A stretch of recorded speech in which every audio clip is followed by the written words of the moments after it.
Smack him. And we're going to go to Nathan, see if he knows. Hi, Nathan, morning. Good morning. Nathan, name that movie. My favorite Christopher Guest movie, Waiting for Guffman. Yes. Excellent. And that is indeed Christopher Guest saying that line. Do we have the full clip? Smack him. I didn't plan on it, no. So, Nathan, hang on the line. We're going to set you up.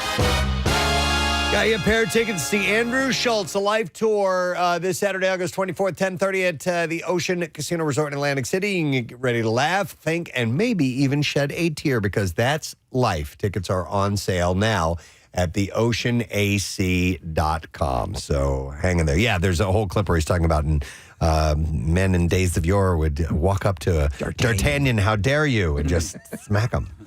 It's a great line.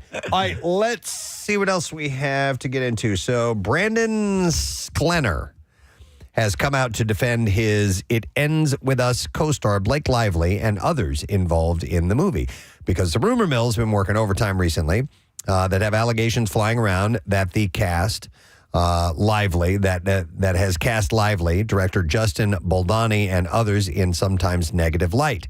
So Sklenner said author Colleen Hoover and the women of this cast stand for hope, perseverance, and for women choosing a better life for themselves. Vilifying the women who put so much of their heart and soul into making this film detracts from what this film is about.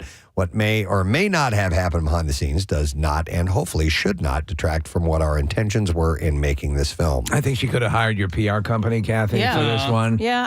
A few little, I think a quick little thing at the beginning of this could have stopped all this from happening. I really could have helped out. Yeah. He went on to say that the discourse around the movie has been disheartening and asked people to maybe be a little nicer. He said, all I ask is that before you spread hate on the internet, ask yourself who it's helping. Ask yourself if your opinions are based in any fact. Let's be a part of something better together, he said. You know what I find odd, and I've never seen this before on the internet, is that people sometimes pile on. It's just a weird thing. Weird. I don't even know what this movie's about. It is a domestic abuse story, and it's based on a best-selling book. And so that is basically she thinks she finds Mr. Right, he's Mr. Wrong, and the person that she least expected to be somebody that she gets what she needs from comes into her life, and that's And a lot of people love this, the author of the book. Yeah. So everyone's it had kind a of built-in flocking audience to see this. Yeah. The issue that I think she caught early was that she was on the red carpet and she took the opportunity to like hawk her hair care products. Oh, she did? Yeah. But listen, it was just that one thing. Oh, you could have ended it right there by just saying, oh, I'm sorry, yes. But obviously the subject matter here is serious. Yeah. And that's it. Yeah. Okay. My bad. So Selena Gomez and Benny Blanco, they might be taking the next big step in their relationship because eagle-eyed fans of the singer noticed that she recently followed a wedding planning agency, GMC or CMG Weddings and Events on TikTok. While following someone on social media isn't huge news, it could be a signal about what is on her mind these days. The actress has been upfront about how in love with producer Benny Blanco she is, even previously admitting that she was the first one to say, I love you to him, or between the two of them. Hey, you take a look at them, they seem an unlikely pairing, but they're all over each other. He's hilarious. I've known about Benny for a while because he's on that TV show called Dave with Lil Dicky, and they have been best friends for a long time. Lil Dicky's from our area, and Benny's just he's a really interesting dude, and good for her, man. It seems like they do well together. Yep. I'm sorry. He's in a commercial where he is. They have you seen the commercial where they're making a pitch to him and no. Yeah, and they pitch him as the Jingle Man. Okay. Earlier this month, Selena also sparked engagement rumors after she posted a selfie in a dress and had a heart emoji covering up her ring finger. Selena and Benny have so far not commented on any engagement speculation. I think if they had some balls, they would let us do their wedding planning. We could do that. We have a history of it. Right? We did at King Sierra. Successful stuff here. Fans are concerned about Alicia Silverstone after she filmed herself eating what some thought was a poisonous cherry. Silverstone took to Instagram on Monday to share a video sampling the fruit. She said, I've discovered something and I can't figure out what it is and I need your help. She said this while showing the camera an orange fruit resembling a cherry tomato. She said, I just bit into it because it was on the street. Stop it. I was just going to say, what is she You must remember, she also was feeding her kids like a bird. So her eating habits are a little weird. And wasn't there something else? There was something like berries or something that people were like, no, don't eat them. I'll follow up on that. But this is the clip of her. I just bit into it because I was on the street and we were discussing whether this was a tomato or not. It's definitely not. So what the heck is this? Because when you open it up, it looks like that. And if I bite it, I don't think you're supposed to eat this, but it's almost like a pepper. So let me bite in this. I don't think you're supposed to eat this. It's the best way to test it. She said she'd asked, so what the heck is this, after she confirmed the fruit was definitely not a tomato because it was being grown on a bush outside. She said it's almost like a pepper, like you hear in the clip there. She says, does anyone know what this is? I don't know what it is. I need someone to tell me. So social media users rushed to her comment section to check on her health. Some specifically questioned whether she had ingested a Jerusalem cherry, which is considered harmful to eat. The Jerusalem cherry can cause people who eat it to experience symptoms such as vomiting, diarrhea, drowsiness, hallucinations, and heart rate problems. Other people question why she would choose to eat food out of random people's yards. Right. As well. Meanwhile, on other social media platforms, fans pointed out that Silverstone has yet to offer any updates since posting the video. She posted another one after where she was eating dingleberries, Preston. Disgusting. Apparently, somebody had posted she shouldn't really be at any serious risk. They wrote, for reference, a quick Google makes clear she's not going to die. She only took one bite, but it can make you quite sick. Once again, probably shouldn't need to say this to grown adults, but don't eat strange-looking plants from people's gardens. There's an update. She's okay. Okay. Yeah, she posted last night that says, alive and well, don't worry, I didn't swallow. I will say, I laugh and make fun of her, and she picks up. But this is like, welcome to the Romano family. Both my dad and my brother. One day, my brother walked into my house, and he was eating like an apple, which I knew he didn't get from the store. And I was like, where'd you get that apple? He's like, your neighbors have an apple tree in their front yard. I go, I know. I go, did you walk in their front yard and pick an apple? He was like, yeah. He's like, I got another one too. Yeah, they had this steak on their kitchen table. My dad would have done this. If he saw something, he'd be like, oh, what is that? Let me try it. Can't be that poisonous. Like we had crab apple trees in our neighborhood, and like nobody would eat those. But like, why can't you eat a crab apple? You can. They just don't taste good. They don't taste good. I'll tell you what. I remember growing up, our neighbors had, and maybe someone can tell me what this was. It was a bush that had red berries in it. Yeah. And we were told early, don't ever put those in your mouth. Yeah, I know what you're talking about. And it turned, they're just tiny little berries. It turned out they were right. Yeah. They were when very you squeeze bad those for you. berries, they're a little sticky. Right. Gooey. Yeah. Yeah, I never knew what those were either. No, but why are you surrounding your house with deadly plants? You know what's funny is I don't remember a whole lot from freshman year history, but my history teacher told the class about this bush and about these berries. And so he knew that we would all know what he was talking about.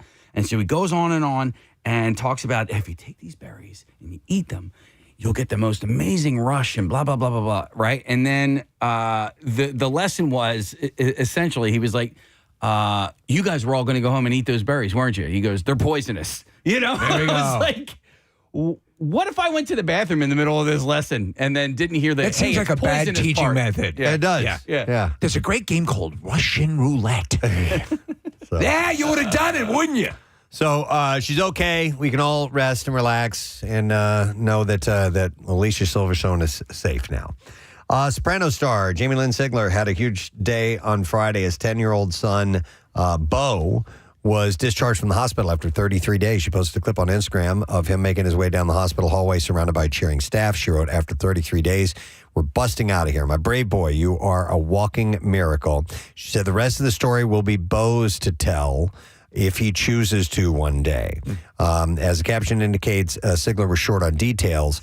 But she did say a few weeks ago that her son had a medical issue that she indicated it may have been ADEM, which is a rare neurological condition that often occurs after a viral or bacterial infection that causes inflammation in your central nervous system. Oh, boy. Yeah, that could be bad. So, but apparently 33 days? He's doing well. And he's wearing a Phillies jersey. Yeah, Bryce Harper. His dad is, Cutter Dykstra, whose dad played for the Phils. Yeah, that's awesome. So happy that he's doing well after that.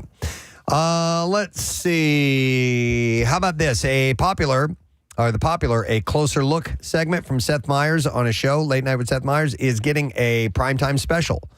The new special, Closer Look Primetime, is going to air live on September 11th at 10 p.m. on NBC. The Closer Look special reportedly focused on examining the presidential debate between Kamala Harris and Donald Trump, which would have aired one day prior. And this is actually the second time that A Closer Look has gotten a prime time special. It had a prime special back in October 2020. Myers previously shared that the chances of another primetime special looked dim in the past. He had said in 2021, it was very funny because I think the original plan was to do 3 of those, and then somehow it became 1.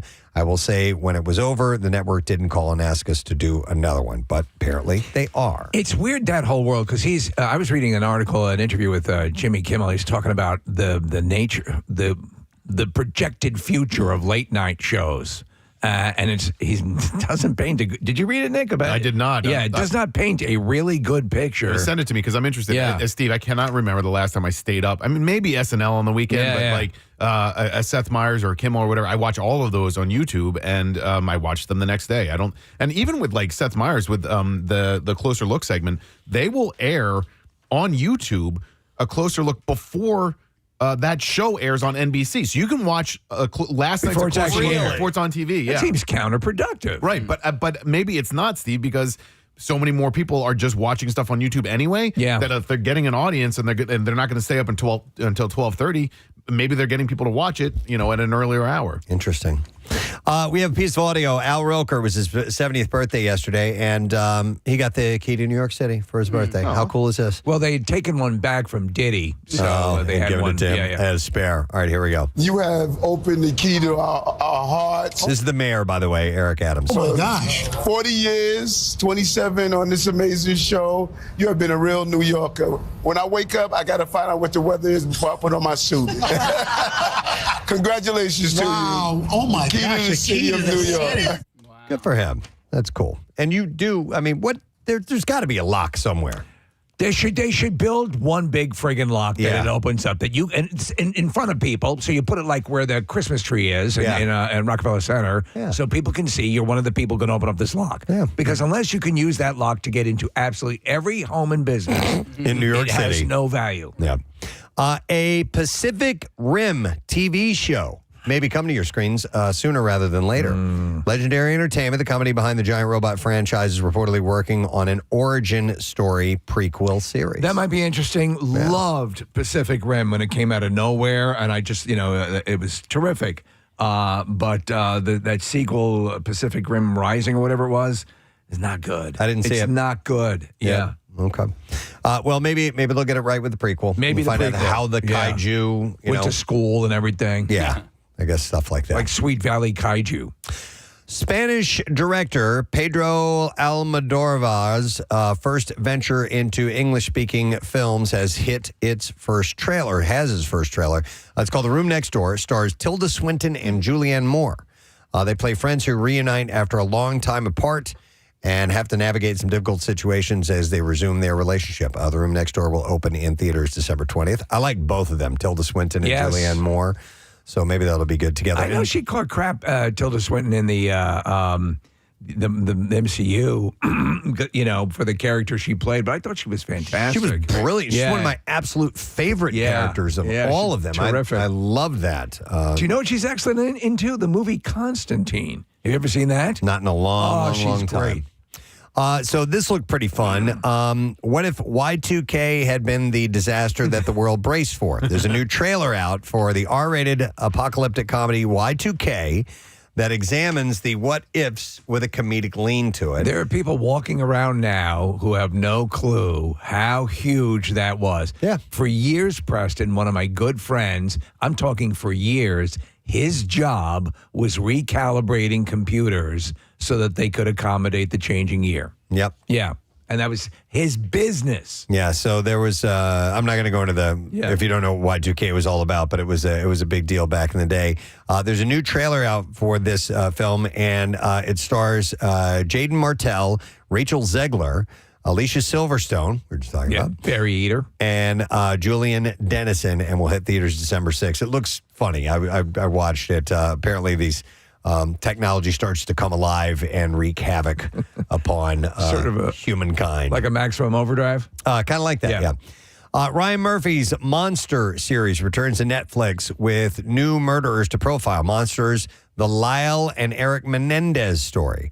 will examine the 1996 conviction of the Menendez brothers. I think he was Asian.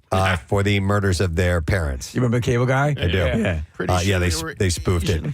Nicholas Alexander Chavez and Cooper Koch will star as Lyle and Eric Mendez, while Jose and Mary Louise Kitty Mendez will be played by Javier Bardem and Chloe Sevigny. That's some heavy hitter. Yeah, big time. Season 2 of the series is set to debut on Netflix on September 19th.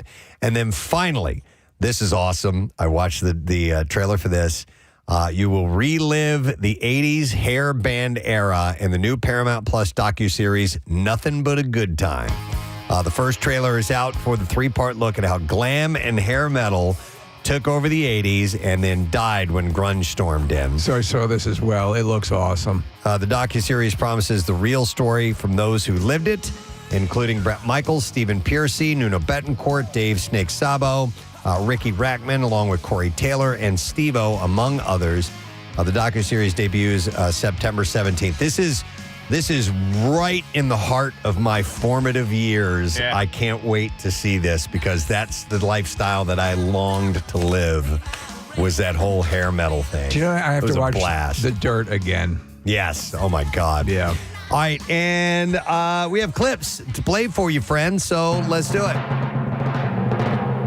Pop Star Academy Cat's Eye pulls back the curtain on K-pop entertainment leader HYBE. Is that how you say that? Hybe? And Geffen Records coming together to form the latest global music sensation. Here, band member Megan Skindal talks about the auditions becoming a TV series. I feel like when we first started, it was kind of getting used to being like, oh, there's a camera right there. I gotta be a little bit extra. But I think like throughout the time, we kind of got used to it. And at the end of the day, like this was a competition, but we still like had so much, love for each other, and we supported each other through everything. I don't think I want to see it. Pop Star Academy Cat's Eye premieres today on Netflix. Here's our next clip. In Blink Twice, a cocktail waitress is whisked away by a tech billionaire to his private island for nonstop partying with high-profile friends. In this clip, Channing Tatum talks about how these dream situations sometimes are too good to be true. You have the intention of what you want it to be. You want it to be really clean and nice, and the experience to be all taken care of. But you better always ask yourself, why is this happening? What is the purpose? What's the intention behind it all? And I think that's where our movie is very specifically telling you that things are not as they seem. Blink Twice will hit theaters on Friday. Do you think he ever fondly thinks about the interview? Channing Tatum? Yeah. How could he not? Yeah. I mean, he and I really... Yeah. You bonded. We bonded while we were off air. You had a moment about stardom and how you were both dealing with your levels of stardom. There's parallels. Commonality. And we had a little bridge that connected us. That's pretty cool. But I hope so. Yeah. Maybe we'll have him on again someday. I'm sure. Hopefully we'll have him on to do a Remy LeBeau Gambit movie. Be fantastic. Oh, that'd be great. All right, we're going to break. Later on this morning, Chris Daughtry will be joining us. We'll also go live on Fox Good Day today, and we have lots of stuff coming up, like the Who's Luau party tomorrow night, which we will remind you of, and your chance to possibly perform live on stage at the Barbecue. We'll get you all the details as we go along this morning. Stay with us.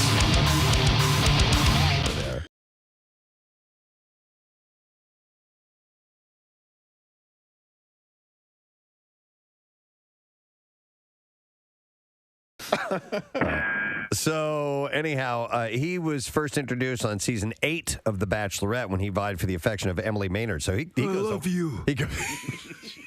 I want to be with you. He goes, forever. I love you. I love you. I look into the future and I see you and I together, like two people together. Poetry. I want to walk down the aisle with you, the same aisle, and get married. I want to write our own vows and use ventriloquist dummies to convey them. Please welcome Mr. M. Night Shyamalan. Hey guys, I like the music. You like that? That's a cello actually played through, through an electric a thing. Oh, that's to make really cool, to yeah. Make it sound like a growl. That's, Oh, really? That's Music from Split, yeah. Yeah, this was, hang on, wait. Yeah, Yeah, see now that you on can that- hear it. Yeah, and the composer actually plays the cello. He played it himself, like in a bathroom, like off the tiles, and you can anyway. Who was the composer? No. I mean, Wes Stortson. I got him from the HBO show The Jinx. You know, making Yes. So just an amazing talent. I want to talk about, or ask you about Split, and so I don't want no spoiler alerts, but I recently went to a screening of Unbreakable. Do you look at Unbreakable differently than you did 10 years ago? Split and Unbreakable are very, very connected, and they've always been. Even when I wrote the original movie, both these movies were in my head and actually on paper. Okay. So it was just one of the things when I started doing smaller movies, which give me a lot of creative control, and for me, whether it's even just in my own head, a sense of being able to be daring and different and original and not worry because the budgets are low and I can do something that's unexpected. I felt like, wow, I could do this other part of this story in a very unusual way. In fact, in a way that hasn't been done before, which is not even tell you how it's connected to something else unless you come see the movie and then forbid it to be mentioned in the marketing. It was really strange, I'll tell you, because I write only originals, but this is the first time I've ever written something where I already knew the characters, so it was very bizarre. Like, as soon as I started writing, I knew all the characters' voices and how they were going to react. So it was a very different process. And, Okay. Yeah, really interesting. Well, speaking of that, I apologize, but how did you come up with all the different voices and characters for the one character in Split? Yeah, James plays, if you guys haven't seen it, Split is about James's character and who suffers from DID, and he has 23 personalities, and there's a 24th one coming, which is a very threatening personality. And in this movie, he plays, I don't want to tell you how much because I think it's going to be fun, but it's an enormous number. But that's crazy to have to come up with 23 characters for one. You know what? Really, it's not any different for me as a screenwriter because they are who they are. So they're real characters. They're just being funneled through one person. Yeah, it's James that has the problem. I have to. I'm just writing different characters. I watched the Blu-ray had a different ending. Which I find this stuff fascinating. Yeah. And one you didn't go with, and it was the exact right call to go with the one you went with.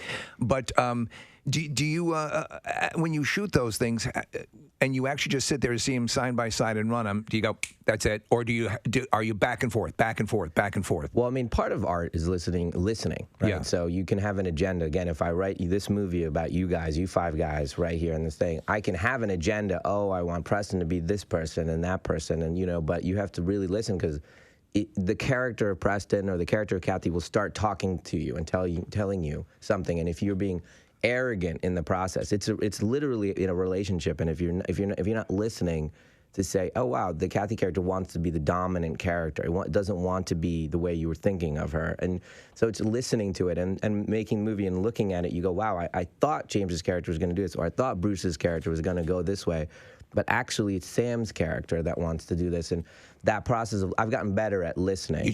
You sort of step aside and let the voices come. I know it seems very it all bizarre, sounds really, bizarre and overly artsy, but I would understand that when you're writing for multiple characters.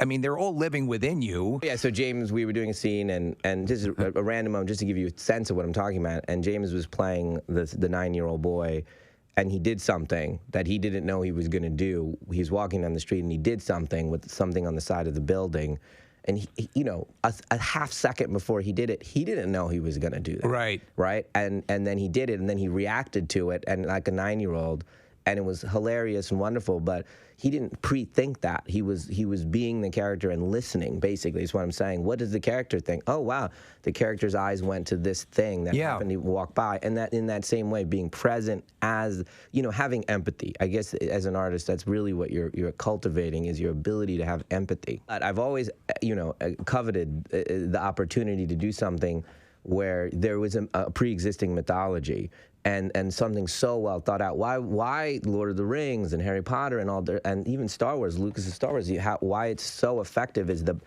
backstory has been thought out so much. The backstory is the front story.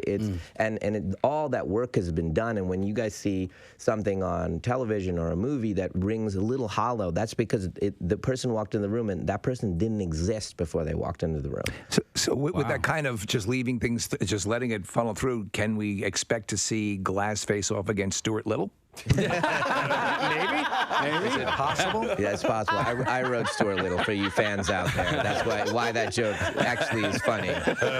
I'd like to thank you. I'm a new member of the board of directors of the Greater Philadelphia Film Office. I work with Sharon Pinkerton now. So I came on board this year, and now I've been brought into the fold of all things film and television in Philadelphia. What she does is amazing, but it's people like you that still highlight this area as a place to film, a place to create, a place that's got wonderful landscapes and backgrounds and all that stuff, and trying to to keep that coming into the area. Yeah, I love it. I mean, obviously we shot a scene with Bruce down in South Philly, and we were in this house, this row home, and we came out and there's 2,000 people outside. And they were like bringing us cheesesteaks and pizzas. By the way, I ate it all. So it was so good. I mean, I'm a Philly boy. I mean, I'm a classic Philly boy. It's October. We're gonna win the Super Bowl. Yes, we are. M. Night Shyamalan, guys. Thank you, guys. Thanks, man. Yesterday, we got on a discussion for a moment about weird phone lines. Yeah, I remember. Yeah, well, what was it? It was you. Yeah, there was a number we used to call that would just. And it was something stupid to do as a kid that when you would call it, it would dial or it would ring once and then it would pick up and it would go,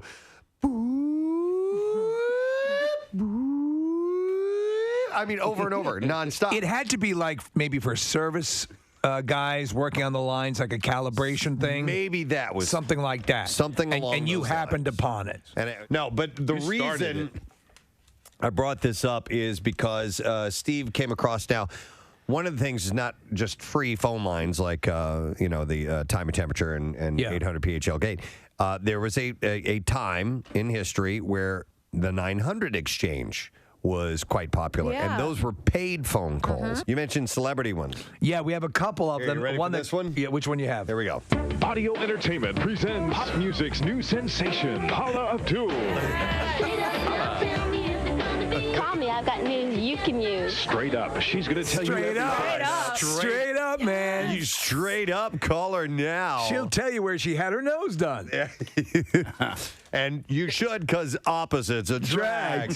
Call 1-900-909-1800 now. Call me twice and I'll send you an autographed picture. You and Paula together. Just $2 the first minute, 45 cents each extra minute. Kids ask your parents' permission. Paula's on a rocket to stardom. Call me now and find out why. Pick up the phone. Call 1-900-909-1800. We're watching the video. She was hot back in the day, man. What if you called her up, though? Yeah, what do you want? Yeah. Look. Paul, I'm a big fan. Yeah, great. You want a picture or what? All right, here is here's another music one for you guys. Here we go. Audio Entertainment presents Warren. Yeah, we like to rock and roll. We like to do a lot of other things too. Call the Warren. Yeah, we like to rock and roll. We like to do a whole bunch of other things too. Like what? Like, I don't know, like walk around, eat food, look at TV sometime. Yeah? Sleep. Yeah. It's the Rock's lifestyle, man. My buddy has a car. We'll drive around in it. A car? Yeah, a car. Kind of car? 4 wheels. Steering wheel. Got it all, man. All right, let me play it from the beginning again. Manual windows, CD player. Not at this time, right? Not at that, though. It would have been a cassette player. Record player? Yeah. Back seat, it skips a lot because, you hit bumps. All right, here we go. Audio Entertainment presents Warren. Yeah, we like to rock and roll. We like to do a lot of other things too. Call the Yeah. Warren. We like to rock and roll. We like to do a whole bunch of other things, too. Just lest you think we're just very narrow and just do rock and roll. We do our banking and stuff, too. Grocery shop. Yeah, we like to rock and roll. We like to do a lot of other things too. Call the Warren Rock Line. We'll give you the warm, hard facts on our personal lives. Our fans always. Warm, hard facts. Just like our units, like our penises. Yeah. Come first. Just $2 the first minute, 45 cents each additional minute. Kids ask your parents' permission. You'll get the latest on tours, videos. And what town we blew up last. Call and hear a new message every day. What town we blew up last? Oh, my God. Yeah. Hang on. And what town we blew up last. Call and hear a new message every day. And learn how you can leave your personal message from Warren. Or anything else you've got on your mind. Call us and find out what goes on behind tour bus doors. Oh, let me tell you, last time we blew up, New Haven, Connecticut. Yeah, we like to rock and roll. We like to do a lot of other things too. And they probably made a ton of money off their 900 number. Last town, Little Rock, Arkansas, man, blew it up. Wow. Well, it's actually still there. It's just figurative speak. People, that's some of the stuff we do other than rock and roll. Figures of speech? Yeah. Actually, my father burned down his carpet business for insurance money. I don't even know why I just said that. That would be in the list of other things we do besides rock and roll. We make huge mistakes that will send our family members to jail. That was stupid. Learn about more stupid things we do by calling that number. Oh, my God. Call it twice and I'll let you know what happens behind closed tour bus doors. We're sleeping. Because been on tour where we blew up Little Rock and New Haven. I guess I'm sort of in a loop here. I should have written down some notes. Initially, this had a whole thing. Little Rock and New Haven? Blew them up. Don't even look for them on a map, man. White them out. Warrant. Yeah. It's a shame about your dad. Yeah, that was a huge mistake. The inventor of the vibrator actually heard a voice that said, if you build it, they will come. Really? Yeah. Wow. It was amazing. Wow. It's like Field of Dreams. I know. It's just like Field that, of isn't it? Screams, Preston. Same thing that ended up happening with this particular thing we're about to do. It was a dream we had. The dream has been realized, ladies and gentlemen. It's time for the Brickyard 500. In the corner of the Preston and Steve studios stands a track that is ready to receive racing apparatus. It is called the Brickyard, and the 500 comes from the $500 in cash that we're going to be giving away. All right, Nick is on location at the track, which is about 8 feet away from where I am right now. We can see him from our vantage point, which is 8 feet away. You guys are up in the sky booth. Yes, we how are. is the weather? The entertainment report. The Jennifer Lopez and Ben Affleck breaking up. No word yet from whether or not Chris Gunn or the. I'd like to apologize to Jennifer Garner and her pool boy Ben Affleck for incorporating them into my fantasy life. I apologize to anyone who's been offended by my fictional creations, Chris Gunn, the philosopher of evil, and the skull sealer. Jennifer Lopez specifically mentioned that guy as part of the reason that the second time around didn't work. I thought he was more hung up on Jennifer Garner and maybe he's got a thing for J-Lo too. She was Team Chris Gunn, and he Team Skull Sealer. Yeah, I get it. Yep, makes sense. It makes sense. You have to, and that will split you apart. So I wanted to chat for a moment about this and maybe solicit to some callers about this type of scenario. I was very happy at the beginning of this because it seemed like Preston, as you said before, they had a relationship and it just didn't work out, but there was something there, and now they're revisiting it, and it seemed like, they've matured. They really rediscovered what they loved about each other, and now it's over, and here we are. Yeah, so it's the whole going for the second time around thing. Trying it again. And I'm sure at some point in our in all our lives, we've had friends who were, hey, did you hear so-and-so are getting back together? And they're like, no.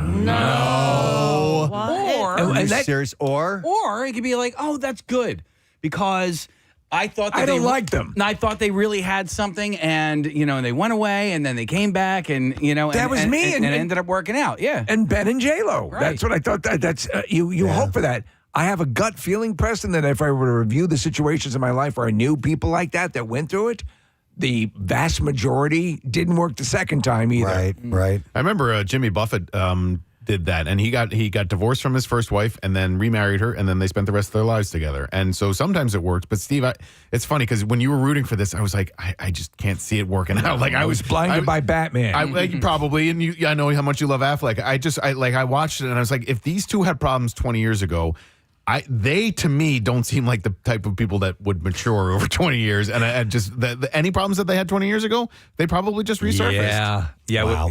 Out of sight, out of mind. It's like, maybe it wasn't that bad. And it was. Yeah, it was. So I'm curious if there's anyone listening who went for a second dip, and I mean marriage.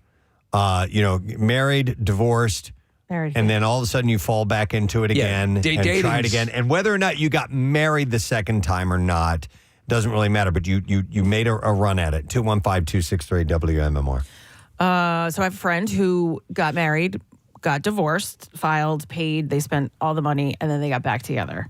Did they get married again? They did not get married again, Okay. and it did not last. Aha! How much longer?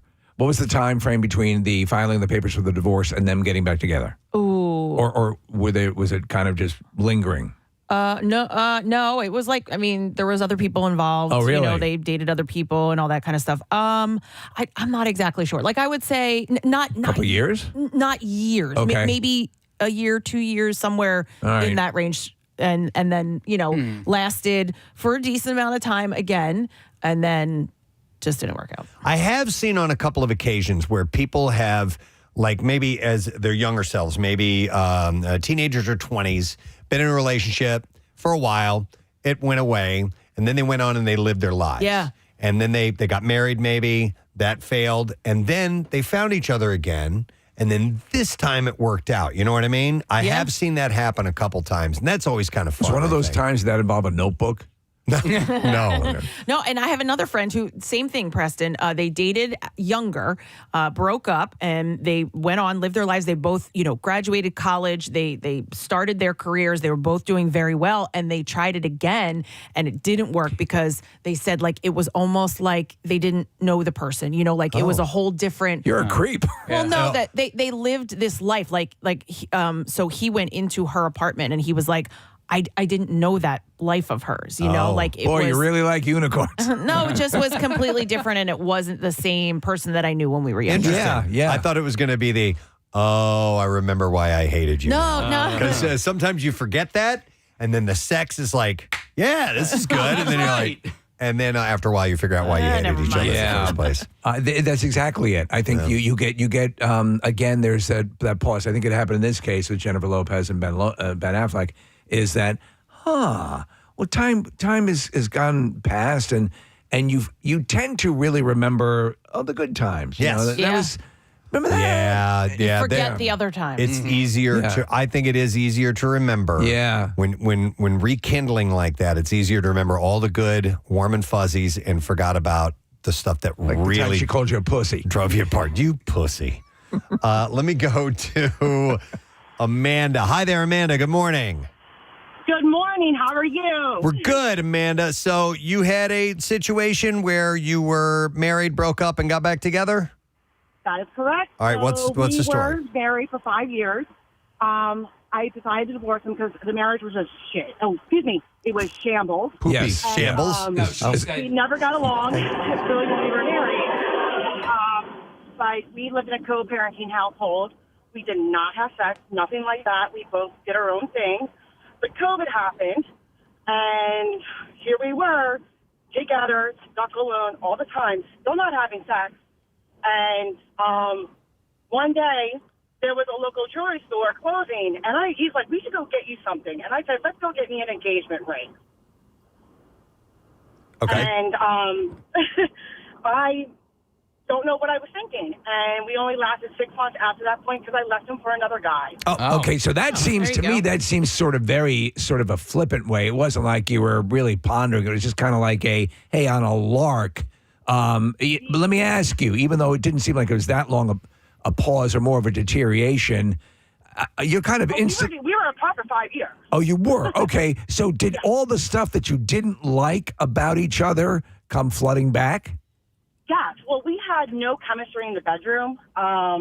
We knew that. And maybe things would be different, but no, it's just like, we are like really good friends. We're still friends to this day. Oh. But it just wasn't there. And I ended up I would go to Saturday, I would go out for brunches, and I started meeting this guy at this bar. I met this guy at this bar. He bought me a drink the one day. And a couple of times he was a regular, I was a regular. Right. And we started talking. And my ex-husband started catching on to the gist that, like, there was a friendship brewing there. And he, like, we were in a car one day going on a car ride to see Hamilton. We were stuck in traffic. And he asked me if I had any feelings for John, my now boyfriend. And I was like, no. And then further along in the conversation, he goes, well, what if I open up the relationship?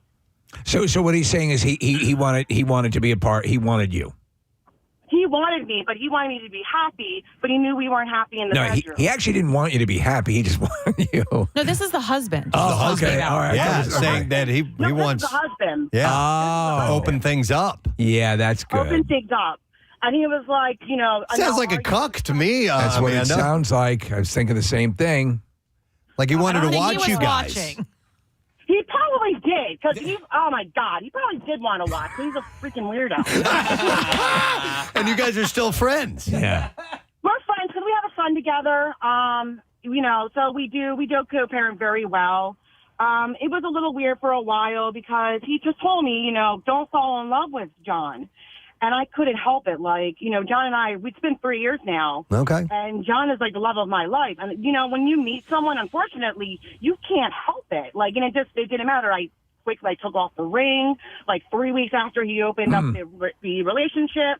It was just not meant to be. Yeah. But I tried. I tried it Well, again. listen, But sometimes- my family hates me. Everyone's looking for a soulmate, but nobody spends time looking for their perfect cuck. Yeah. And that's the problem. Interesting. All right, Amanda, hang in there. Good luck with John. Thank you. All right, we'll see you later. Thanks so much. All right. All right, let me go to Lori. Hi, Lori, good morning.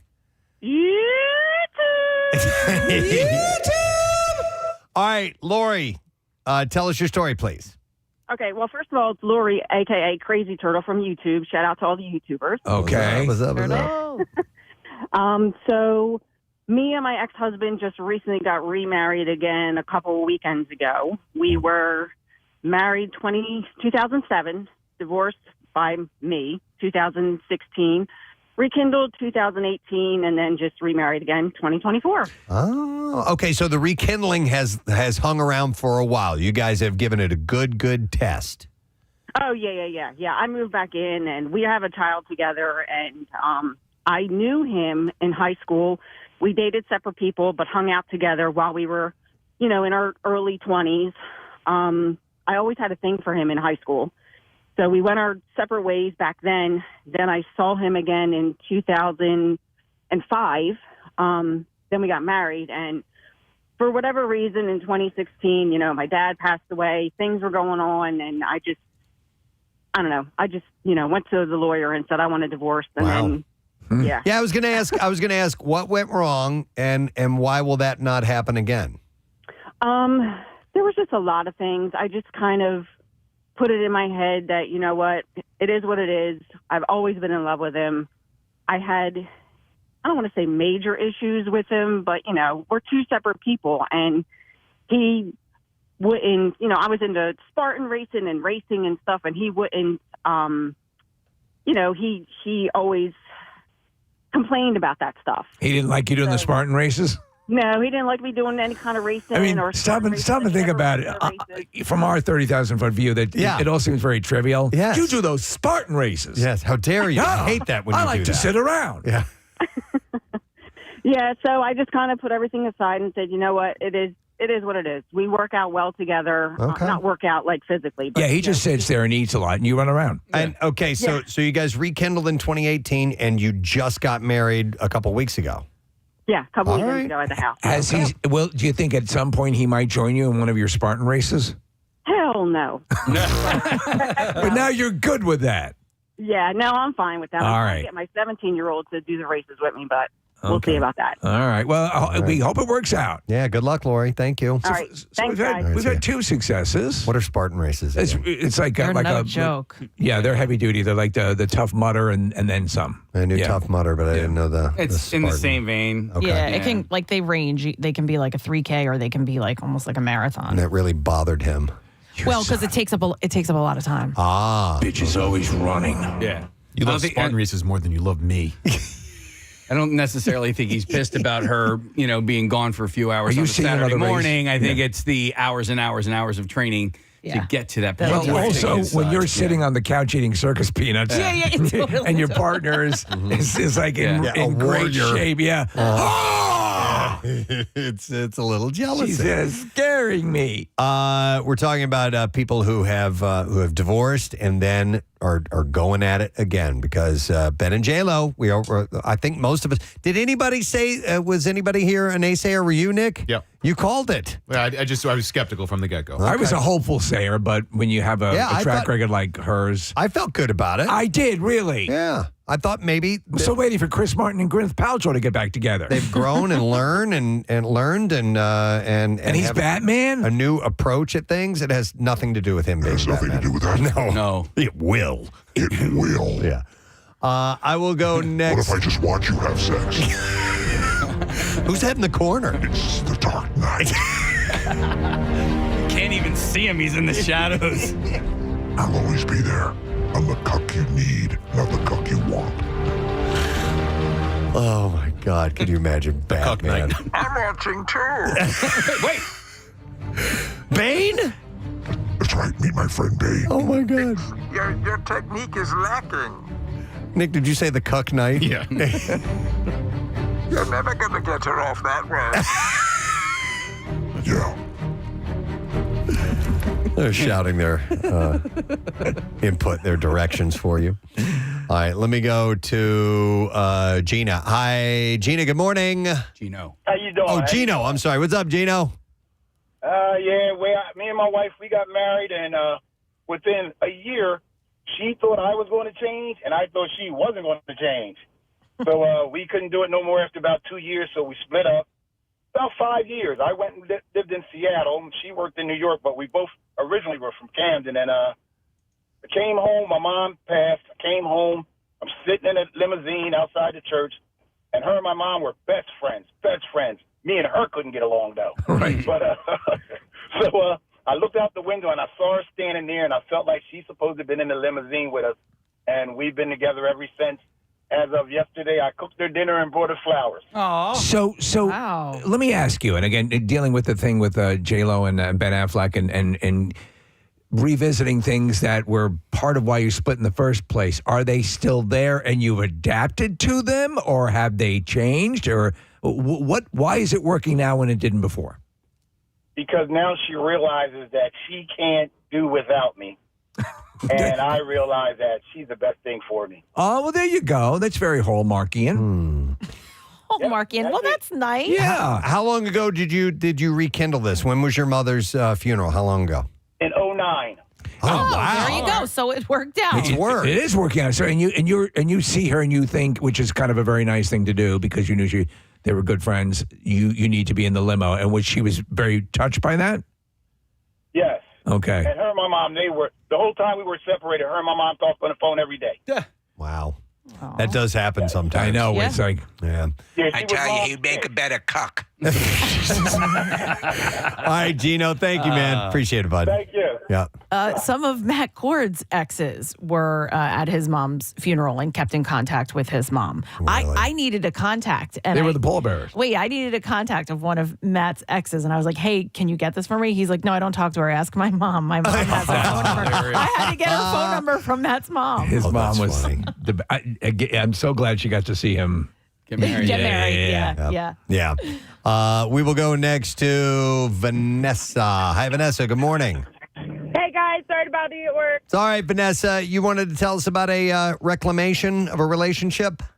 Yes, so my grandparents got married, I don't know, in the 40s. They had 5 kids. They got divorced for probably 15 years. And in 2005, they got remarried, and all 7 of their grandkids and their kids were all in the wedding, and they were together until they died in the last few years. Wow. See, we're hearing, now that's a very successful story. Yeah. Why do I have a feeling that it's not that statistically you're revisiting that it doesn't work? Because maybe I'm wrong. Maybe it does work more. Well, and I also wonder, like, that when it does work, I'm thinking, is it that they met at a younger age? They went off, lived, a different life for Got a little while. wiser. Well, and then wrapped back around and was like, okay, wait, this is what I should have stayed with. What were you saying, Vanessa? I think that too. You know, they met when they were 13. You know, you're a kid. You think that's what you want with your life, but then at some point when you have 5 kids running around, you have to think, okay, what else is out there? Wait a minute. They were 13 when they got married? No, when they met. Well, no, I think they got married when they were 17. But, Okay. It was the 1940s. It was a different time. Right. Ever. You got to at one point think about what else is out there, you know? Yeah. Okay. Well, that's a good story. That's that Underage molestation was all the rage. Yeah, in the 1940s. Here's my gal. She's 7. All right, we will go. Is this your daughter or your wife? We will go to another call. I have. Let's go to Lou. Hi, Lou. You're on the air. Good morning. Bay Hitches. Hey. What's up, Lou? Not much. So I married my college sweetheart down in St. Augustine, Florida. Southern girl, originally from Georgia she was, and I'm up here from the Northeast. We were married for about 8 years. Things stopped working, constantly arguing. We had 2 kids, so we held on as long as we could. Mm-hmm. So we're going through the divorce process. We're separated for nearly a year, dealing with the courts, and 4 days before the divorce and the paperwork are to be signed, she comes to me and says she doesn't want to get divorced. So now, after all this money spent, we've got to break the news to our families. We've been separated, living in different homes. I moved out, gave her the house, 2 kids, keep them comfortable. We get back together, buy a new house, beautiful spot on the water, overlooking the Intercoastal, downtown St. Augustine. Lasts about 10 months with family therapy, church, group meetings, all this stuff. 10 months later, end up divorced. Oh, man. For everything. Every dime, shut off credit cards. She took you for everything? Every dime. Emptied out the bank accounts, turned off my cell phones. So let me ask you, home. had you gone through with it the first time, would you have been in better financial shape? Are you kidding me? I had to move back to the Northeast to keep up with my son's lousy habit of eating. Hey, let me ask you, Lou, what was it? How did she bring you back around to take a second go at it? I mean, you guys are right on the edge of just signing and having it done with. Literally on the verge of putting the ink to paper. Yeah. I'd stop by one morning to bring by some things for my sons. Happened to bring a little bit of breakfast along. Said, here you go. I picked you up a sandwich, too. And she's like, oh, well, I don't want this. And I'm like, well, I'll take the breakfast sandwich. She's like, no, I don't want the divorce. Oh. So I looked at her shocked and was just blown away. Like, we're 4 days away. I have spent an obscene amount of money getting ready for this. And how are we supposed to tell our parents? And she was just like, we can work this out. Oh, my God, you bought me a McGriddle. But Lou, you were right back on board, though, the minute she suggested it? No, it took I went to the lawyers right away to talk, and could we delay things? And they're like, we've got court dates. We're supposed to be in front of the judge here in, 3-4 days. And I had them postpone it, and we talked and had a couple sit downs together, and then again had to tell our parents. And my parents were just crushed, literally warning me. Don't do it. Don't do it. Don't go backwards. Oh, man. I never had. Yeah. I wish I never Well, there you go. But Lou- Hindsight's 2020. Lou, who ended up eating the breakfast sandwich? That was me, thank you. All right, at least you got that. Yeah. You got that. You'll always I've got have this. that, Lou. I've got this chair, and I've got this lamp. You can see where your son gets it. That would be important. All right, thanks, you for Lou. the time. Have a great week. All right, see you later. Nick, you pulled up a text? Yeah. Some stats? So, Steve, this speaks directly to the question that you were asking. So, according to some research, between 10 to 15% of couples reconcile after they separate. However, only about 6% of those marry each other again after they divorce. And then of those who remarry each other, about 30% go on to divorce each other a second time. Wow. Which is what Ben and J-Lo are doing. Right. Which so means while the odds are still 70% don't? Yeah. Yeah, okay. It's okay. You do hope, and that's what, again, in this case, this scenario, I thought, well, maybe they've evolved. Whatever the petty things, that were existing between them before, but no. Is Jennifer Garner single? Yeah, right? Yes. No. Wait, she's in. I don't know if she's. I'd like to apologize to Jennifer Garner. Because I wonder how weird would it be if he swung back around. I've been seeing her. There was a picture that was the other day that was making the rounds where she is lovingly looking at Ben Affleck. But I think she sees Ben Affleck now she's her third child. Yeah. I don't think that match was ever good. She sees him as a project, and she also sees him as he would not. She kind of, what is the old Chinese? You saved the life, you're responsible for that life forever now. Right. I think that's how she's seeing him. Yeah, like almost it's the father of her kids, and so she has to be compassionate. Yeah, but I don't. Kathy, That's not happening. I see her almost as maternal to him. Yeah. Would you like a breakfast sandwich? You will. You brought sandwiches and you're sitting there in the corner? Me anything? Perhaps a bagel with a schmear. Google says that Jennifer Garner is dating John Miller. Okay. John Miller. Yeah. How does Bane eat bagels? That's a good. Very difficult. You must crush them robustly through the grid on my face, and even then, Nick, only half the bagel makes it. Okay. Like maybe a straw? You know, it's better pretzel sticks. Oh, they can slide right through the grates. But what kind of breakfast is that? It's absurd. Perhaps when the new world order takes place, breakfast sticks will be a suitable breakfast. But for now, no. He's ahead of the curve. Someday. I don't like it. Pretzel sticks. And I get a rash on my face. All right, I'm going to go to, let's see, I'm going to go to maple syrup. I'm going to go to Amy. Hi, Amy. Good morning. Hey, good morning, guys. Hey, what's up, Amy? So, my husband and I were high school sweethearts. For a long time, we had a great marriage, and we were married for 25 years. We have 4 kids. And then, like right around COVID, I don't know what happened. Our marriage just like deteriorated. COVID exacerbated. Dude. And we just, I don't know, we just stopped putting each other first. Yeah. And we ended up separating and we got divorced. It was a horrible, horrible divorce. Oh, wow. I'm so sorry to hear that. I'm glad I've not been through that. But people I know, and you sound like it devastated you. Amy, were you like hating each other for a while? Yeah. I mean, it was, so when we got back together, we found out we still loved each other, but we. All right. So it was a love-hate type thing. How long were you divorced? So we were divorced for, only actually divorced for a year, but we were separated for 3. Okay. And then we were trying to figure out what to do with the house because interest rates were high and we didn't want to move our kids. Yeah. So when we were trying to figure out what to do, we had become friends again after we officially got divorced. And so he ended up moving back in our guest room, and he was going to make our garage into like an apartment so we didn't have to sell the house. And we ended up getting back together, and we just got remarried in March on our original wedding date. Aww. What was the first entree into rekindling? Like who broke? A breakfast sandwich? Was it a breakfast sandwich? No. No. We went to our son's chorus concert, and afterwards, I was about to go on a date with a guy, which I really didn't want to do, but like my therapist was like, "You got to date somebody." Was it the therapist you're going out on a date with? No. And I was like, before I go on a date with somebody else, I just got to see if what I think is happening.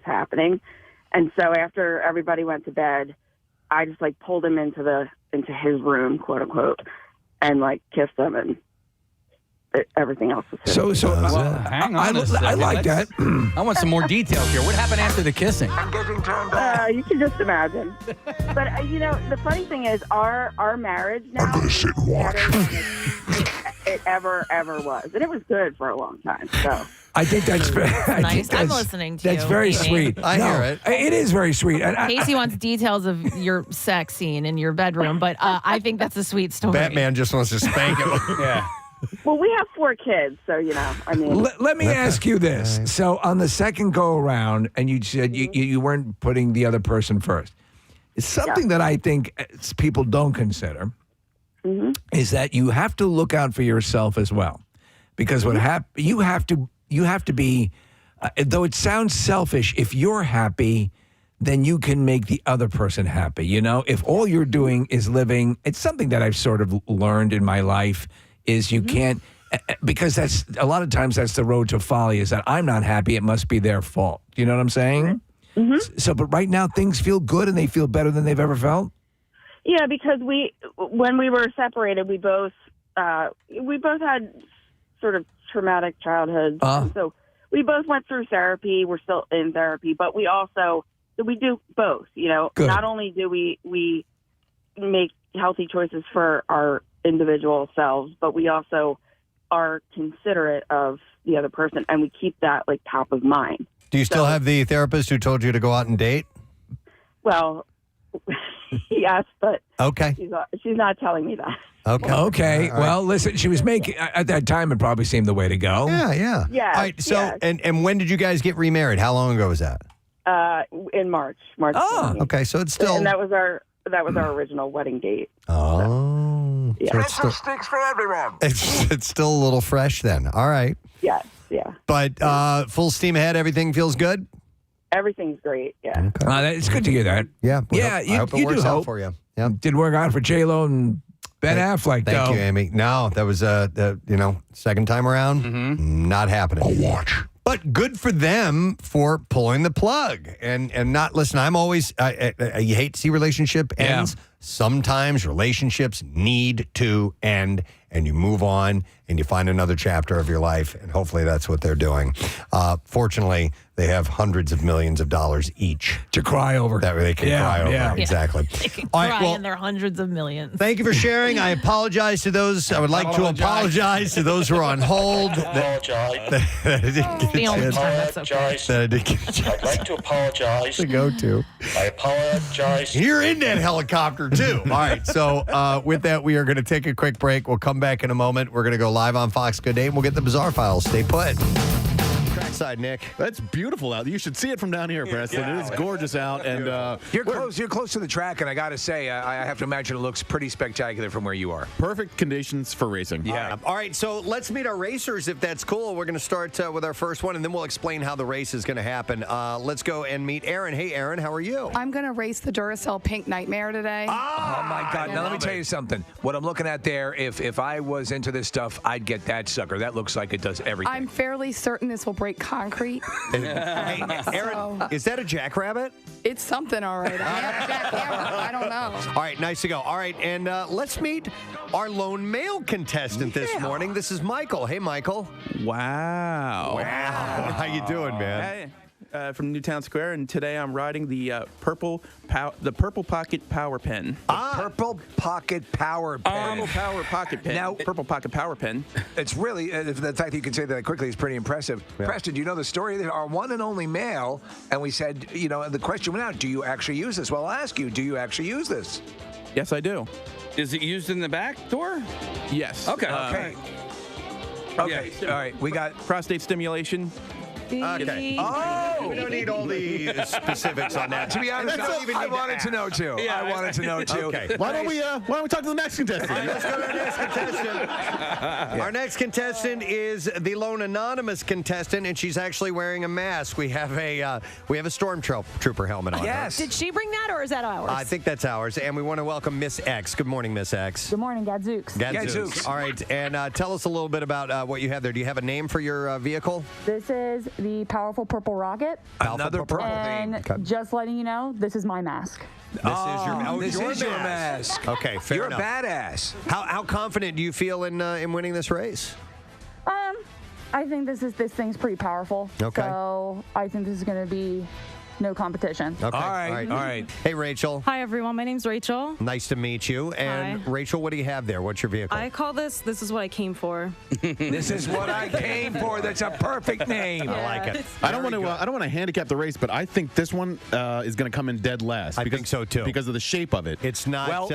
It's not designed for racing. It may be designed for pleasure, but right. It may not go anywhere. We'll find out in just a moment. And then last but not least, our final contestant is Valerie. Welcome, Valerie. Hi there. My apparatus is the purple banana. The purple banana. And purple seems to be the color of self-violation. Four out of the five. Yeah. Nice. What we're gonna do is, I tell you what, ladies, start your dildos.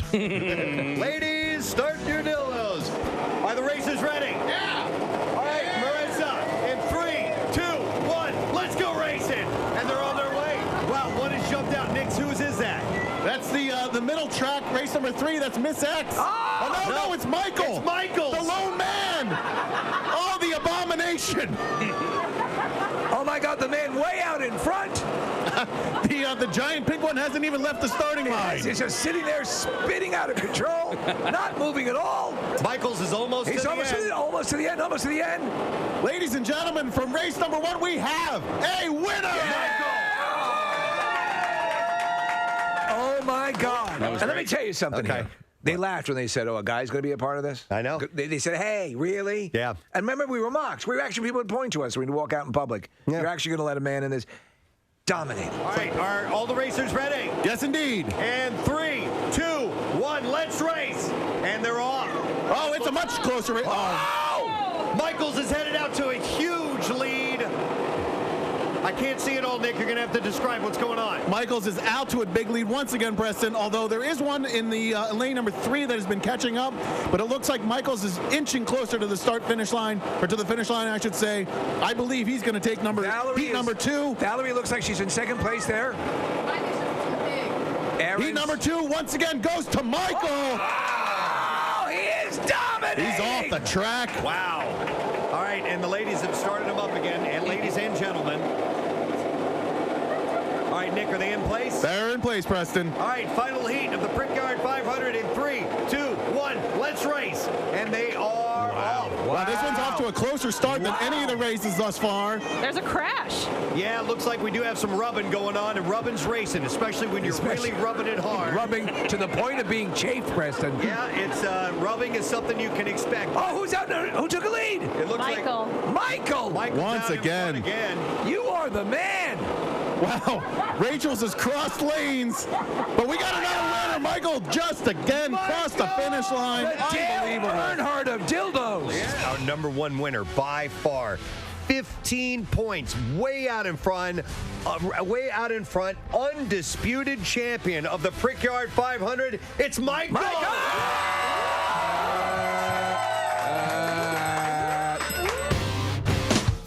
Hey, friend, you're a smart shopper. You know this, right? Window Nation. And I want to mention this because if you're a short smopper, If you're a short smop, smopper. I think any short smop knows a savings when they see it. I think we've lost Casey. Smart shopper is what I meant. Yes. The best time to purchase a car or home is when the interest rates are at their lowest and you save a lot of money. What if I told you, short smopper, that my friends at Window Nation are offering 0% financing on all windows for 5 full years? Listen, you don't have to be a sharp smopper to know that that's a great deal, especially because if you have a lot of windows. My wife and I just signed up with Window Nation. We have a lot of windows to replace, and they are going to do a great deal for us. They are absolutely the experts. And you are a sharp smopper. I am a sharp smopper. Free windows as well right now. For every 3 windows you buy, you get 2 additional windows for free. There's no limit on this. Call Window Nation today. Get your new windows installed just in time for the holidays. Go with the team that's installed over 350,000 windows and was ranked recently 5th in the nation for window replacement. 0% interest for 5 full years and 2 free windows for every 3 you buy. 866-90Nation or windownation.com. That's 866-90Nation or windownation.com. Tell them that Preston and Steve sent you. All kinds of rock. The one and only Mr. Michael Ian Black. Yes. Hello. How are you, Michael? I am blown away by the traffic report. Just watching you do it live to me is unbelievable. Just a string of words just blazing out of your mouth. Just words. You say them with such confidence. Even though you're reading it, you're clearly reading it from a screen. Yes. You have all the information in front of you. I don't know how you do that. Well, thank you. You will be amazed at how many people, and we're talking top-level actors and directors, sit there in awe of Kathy's traffic abilities. It's amazing to see that. Yeah, even politicians have commented on that. And your screen over there, by the way, I couldn't do it. It's not all verbatim. She kind of, just gives basic information. Much of it is wildly inaccurate, but it does present nicely. Oh, I never find traffic reports accurate at all. You want to try it? Do you want to go over to her? Yes. Do you really? Okay, pull up a screen. Okay, go over there to Kathy's. I think microphone. Michael impresses me as someone with a very competent ability So here. you're just going from here to where? All the way down? Well, Did you no, read I don't. all of that? I don't She go, picks out. Yeah, like I'll pick out. I don't do everything, and I don't go in which to How do you know? Like, how do you even prioritize Pennsylvania Turnpike? What WB? What does that mean? Westbound. Okay. Pennsildania Turnpike, westbound west of Willow Grove. That's exit 343 to Fort Washington. Backed up 12 minutes. I can't do it. He's gone. He's out. I'm just staring at it. Where this one? Yeah. Over on the Vine Street Expressway, I-676, westbound between I-95 and Broad Street, an accident that has been cleared away. We did have a 2-minute delay, so you might want to watch out. I don't know. That was good. That was not bad. The amount of panic I felt in that moment. It's pretty the good. stress of that. How long did it take you to learn how to do that? You know what? Still learning. The first time I ever did it, I was on TV, and it was probably the worst experience I ever had. All right, that makes me feel better, Yeah. that you're just not a natural at it. I had the weather guy at the time over at the station I was working for called me afterwards, and he was like, "Look, You're through in this business." No, he goes, "It happens to all of us. Get past it and make sure your next one is better." And I did, and it helped because I was mortified. Fortunately, it was 4 o'clock in the morning. Right. But still, I was Well, that's the mortified. time to train. At 4 o'clock in the morning. Right. Clearly. Right. You know what always amazes me though with that skill set is the people who do the weather reports and have just the green screen and are pointing at things. I could not do that. I have no. But there's a logic ability. to that there isn't to the track. If you can see the weather just to the side on the monitor, Yeah. and you're a trained meteorologist, you can understand that certain symbols mean certain things. But if you're just looking at a string of words like you are, somehow you have to make sense of that and assimilate it on the spot. Look. What I do is brilliant. Let's not mince words.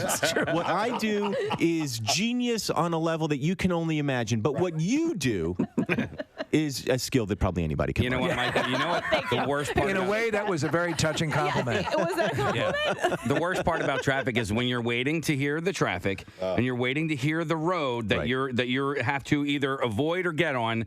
And then you space out, and you're like, "Oh my God, you missed it." What did she just say? She just said my road, and I wasn't paying attention." That happens with me with the weather report. The one day that I'm looking to have the information for is the day I invariably glaze over and don't listen to. Right. Well, there exists now, or maybe it's just coming online, technology where you can plug what you want into, apparently it's your telephone. Exactly right. And then it will actually tell you what the weather forecast is going to be. And if you miss it, you can do it again. We are creatures of habit, and so we end up like you default back to a kid waiting to see if your school is closed. That's and, right. It's all Michael, do you live in Los Angeles? I live in the Connecticut section of Los Angeles. Connecticut is a little further east. Very East LA. Furthest most eastern town or state in California. Well, let me ask you then: how did Michael Ian Black, little Michael Ian Black, who's growing up on the shores of Connecticut, California, how did you end up in entertainment? What was the path that led you there? I, as a very young person, I was 9 years old, and I was sent away to summer camp, and I did a play there. I don't know why. I think because there was a girl I had a crush on. Of course. Who was doing the play. What camp were you at? Tecumseh? It was not called Tecumseh. It was called Camp Najiwa. Okay. A Jewish camp with an Indian name. And that's so unique. WMMR Green Day. We're going live on Fox. Good day. And there's a CEO there. Mr. Boyd? Mm-hmm. And there they go. We're listening in right now. You know, I never had this kind of stuff when I was alive. Yeah, you just walked in and mine. I remember the first day of kindergarten. It will always be etched in my brain. They're ready to go, Marie? Yeah, we're ready. Okay. Hey, Preston and Steve. Hey. Morning. What's up, guys? How are you? All right. Who on your staff is going to Bruce Springsteen tonight? I think nobody on the morning show is going, but we will have Pierre Robert and Brent Porsche broadcasting live from Xfinity Live, so they were there in attendance for the whole thing. I know people that have seen Bruce maybe 50 times Oh, in God, their life. Yeah. Easily. Preston, What band would you go see over and over and over? Oh, the band that I probably went to see most, there's two of them. U2, I made sure I never missed a show once I saw them in 1987 on the Joshua Tree Tour. I went to every single show after that. And then one of my favorite bands is the Canadian band Rush. And I've probably seen them more times than any other band that I've seen before. But ones that I would not miss, and I don't go to concerts as much anymore because of our hours, and I also have tinnitus, so loud noises are difficult for me. But you know, the biggies like Elton John, Amy Grant, and Amy Grant. Amy Grant. No, there's a story that I won't go into about Amy Grant. But Casey by far is the guy who has seen a band more than any of us put together, probably. And ironically speaking, this band was just in town this weekend. It's the first time since 1995 that they were in town, and I didn't go see them. And that band is called Fish. Oh, with Phish. Yeah. That's my jam. I've seen them over 70 times, which actually is nothing compared, because I think Nick has seen Dave Matthews more than 70 times. Yeah, I mean, Dave Matthews would come to town 3 times in the summer, sometimes 2 times in the fall or winter. So I've seen Dave Matthews approaching 100 times. But even in it's amazing. In the Dave Matthews Band world, that's small. And people will see Dave Matthews 300, 400, 500 times. So like if it's a jam band like Fish or Dave Matthews Band, people go a lot. And the thing about, all right, so Fish, Dave Matthews, and Bruce Springsteen is all the shows are always different. Right. They do change it up, so you're getting the most bang for your buck. Yep. And they play for like 3 hours. That's the same thing, because I've seen David Hasselhoff about 52 times. And every time, you don't know where he's going to sing the Locomotion in the set. It's amazing. No, that's. I think a jam band or a band like that lends itself to seeing it over and over again. Of course, the Grateful Dead is another one that people constantly go to over and over and over. All right, well, great. Have fun if you're going to Bruce. Yeah. Are you guys going? Next week. Oh, we also have an early wake-up call. But I appreciate that he goes for hours and hours. It's a 4-hour show. Yeah.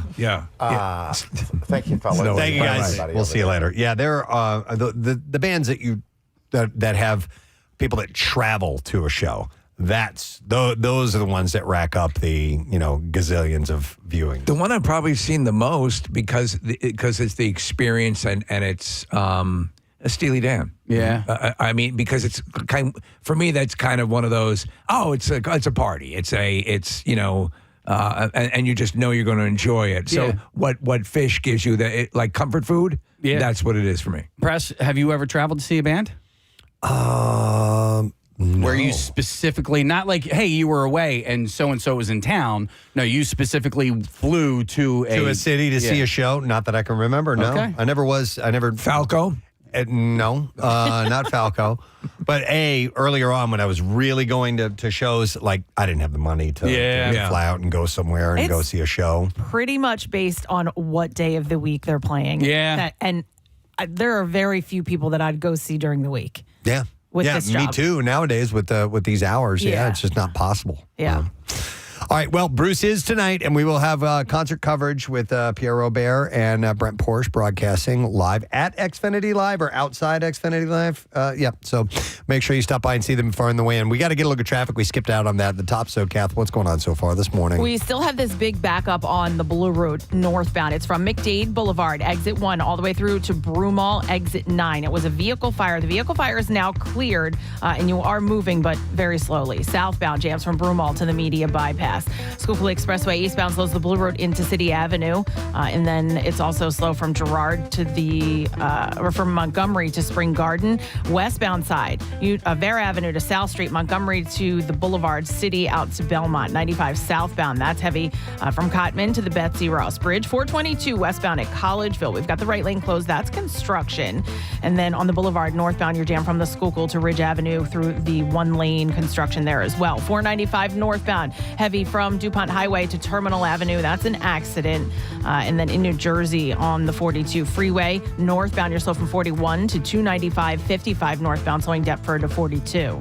This traffic report brought to you by AutoZone. The free AutoZone Fix Finder service can help troubleshoot the likely cause of your pesky check engine light for free and get you back on the road. Restrictions apply. Get in the zone, AutoZone. And that's your traffic on 93.3 WMMR. WMMR presents Preston and Steve's Bizarre File. Brought to you by Philly Sports Trips. Join us in Clearwater Beach next March for the spring training trip of a lifetime. You can go to phillysportstrips.com. You can place a small deposit to reserve your spot. And we're going to have a blast again, this time with you, hopefully. All right, so the body of a 38-year-old British woman who died during cosmetic surgery in Turkey was reportedly returned to her home, missing parts of some of her vital organs. What?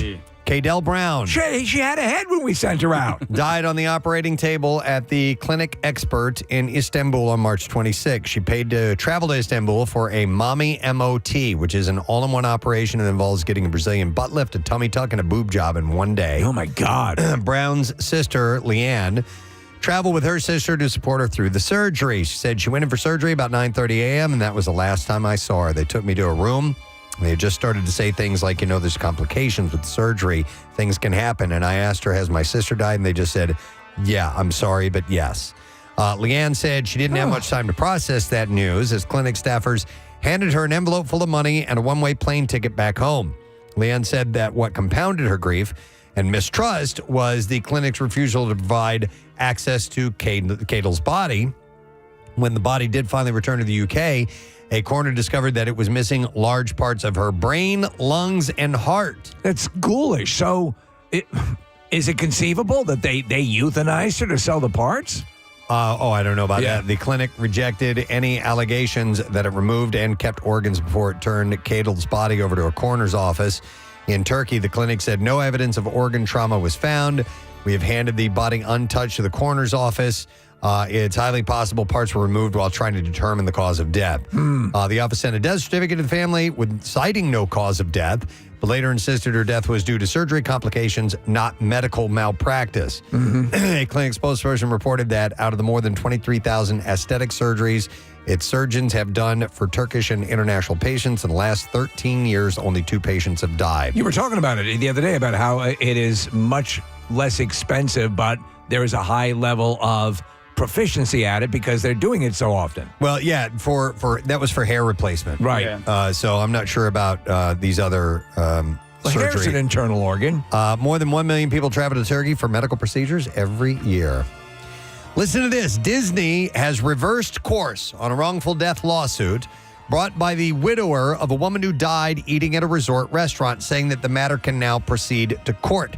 Previously, Walt Disney Parks and Resorts had argued in court documents that the widower's Disney Plus streaming service contract means he cannot sue for the alleged wrongful death of his wife. So by signing up for Disney Plus, it absolved the park from any wrongful death. That's what they were originally saying. That's what they were saying. In the lawsuit, plaintiff Jerry Piccolo alleged that his late wife, Kanakporn Tangsuan, I guess is how you say the name, suffered a fatal allergic reaction from a meal that she ate at the park at the park in 2023. But Disney tried to get the lawsuit tossed by us into court to move to dispute arbitration, meaning the case would not go before a jury, otherwise continue to court. Disney's argument was that Piccolo had allegedly entered into a subscriber agreement when signing up for Disney Plus trial years ago, which requires users to arbitrate all disputes with the company. Company lawyers also claim that because Piccolo used the Walt Disney Parks website to buy Epcot Center tickets, Disney is shielded from a lawsuit from the estate of Piccolo's late wife. In a statement, the chairman of Disney Experiences said the company was waiving its right to arbitration. Last week, Piccolo's lawyer had called Disney's argument preposterous, so outrageously unreasonable and unfair as to shock the judicial conscience. Piccolo's lawyers also noted that the widower believed he had only signed up for a month-long free streaming trial. Right. As it appears he canceled the subscription before he was ever charged for it. So once they clear heads, prevailed, they said we can't do this. They were getting tons of bad PR off of this. Oh, well, that's what I mean. Yeah, Piccolo is seeking damages in excess of $50,000 pursuant to Florida's Wrongful Death Act, which is not a lot. No. Well, and then there's pain and suffering as well that they'll go for too. So, a new husband didn't even make it through the reception before getting into trouble with his wife, and he turned to Reddit for guidance. The groom, who had just tied the knot the day before, posted in the Am I the A-hole section to ask if he was wrong for making the wedding band his wife hired leave in the middle of the reception. But he might have a valid reason. The lead singer of the band was his ex. He writes that it wasn't until their first dance that he realized the band singer was his high school girlfriend. The bride had been in charge of hiring the band and didn't realize her soon-to-be husband had dated the woman because it had been 15 years earlier, so it was a long time ago. But once the groom knew that it was his ex up there singing, he couldn't focus on anything else and says that he wasn't comfortable with her there. When he broke the news to his wife, she said it was not a coincidence, but she didn't understand why it was an issue because it was so long ago. She said the band was doing a good job and told him not to make a big deal of it, but he couldn't help it. I think I might worry more as the bride, wondering why he's so torn up about it. So he talked to his ex, who he said was very professional, and asked the band to finish up in the next half hour and leave. They were shocked, but he wasn't trying to get a refund, so they left. But his bride didn't take it as well. He writes that she was livid and wanted to know if he was making it a big deal because he still had feelings for her. There you go. He tried to reassure her, but his new wife said that she was wasting her money. They got a DJ to fill in for the rest of the reception. While the guests didn't notice, the bride stayed upset and went straight to bed at the hotel afterwards. I need her to go because I'm still desperately in love with her. Interesting. All right, and then finally, we will end with this. A Prince Edward Island family doctor has been reprimanded and fined and will have to take further training as part of the resolution of a complaint filed nearly 2 years ago. The College of Physicians and Surgeons investigated the complaint from a woman concerned about how Dr. Paul Phelan was caring for her brother. An investigation committee found Phelan's behavior may constitute professional misconduct or incompetence. A ruling in the matter was posted, and it was reprimanding him for performing frequent, unnecessary digital rectal exams and using an outdated historic technique with the patient supine, meaning lying face upward. So they were on their back. Wow. I'm assuming grabbing their ankles. Yeah. So he can do the digital rectal exam. The college has also levied a $2,000 fine against Phelan.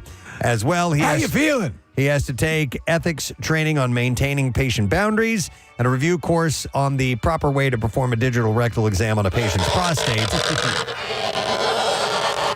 Both at his own expense. The college's ruling says Phelan has accepted the results of the disciplinary process. I think no matter what kind of doctor you are, that's always low on the totem pole when you're doing the digital rectal exam. Except maybe for him. Maybe for him. It's fun time. And that is what I have in the bizarre file for you. Reminder, we have a secret text word prize today.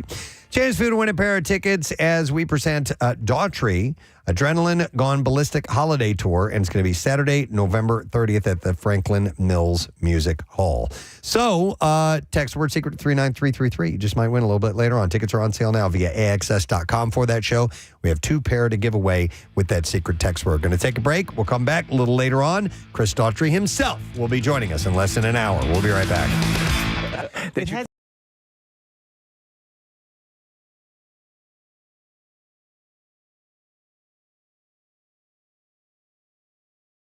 Better ring than like Camp Comanche Shivowitz or something. It's just Camp Shivowitz. Well, it's a joke because that's where the Indians send their kids. Camp Cavalli. And then I did it, and then I came home that summer, and I was like, Mom, I'm going to be an actor. Yeah. And then, she was like, whatever, because I was 9. But then I never wavered from that. So I'm now living the life choices made by somebody who could not tie his own shoes. But it's interesting because you're a writer, you're a performer, you've directed. You have these sort of things that present themselves to you. Like my focus was originally going to be television and try to do the radio came along. I'm like, oh, this is what I've been looking for. This is great. But I think the thing that I've found with many people is that, and we've said it time and time again on the show, at a certain point, you say, am I going to do this? And then you eliminate safety nets and just go for it. Well, I never gave myself the safety net to begin with. Okay. I think most parents encourage their kids to, get a degree in something or have some kind of backup plan. And I knew that if I did that, it would be too easy to do the backup plan and not do the thing that I wanted to do. So my feeling is, that when I started, everybody said, oh, show business seemed like an impossible way to make a living. I didn't know anybody in show business. Nobody in my family was in. It just didn't. It seemed so remote. But crazily enough, as I've gotten older and into the business economy has changed, people in creative professions in a strange way have an advantage because we're used to hustling, we're used to doing stuff, and these jobs, at least so far, can't be outsourced. So in a weird way, like my profession is more stable than the professions that were stable when I was a kid. It's more merit-based. It's more, that makes sense. In my case, not so much merit. It's just the fact that I'm gorgeous. Yeah, it's just the sheer... I mean, I guess that's merit in its own way. Yeah, but I'm just gorgeous. So I've just been very fortunate. Just in terms of my cheekbones, I've been very fortunate. Yeah.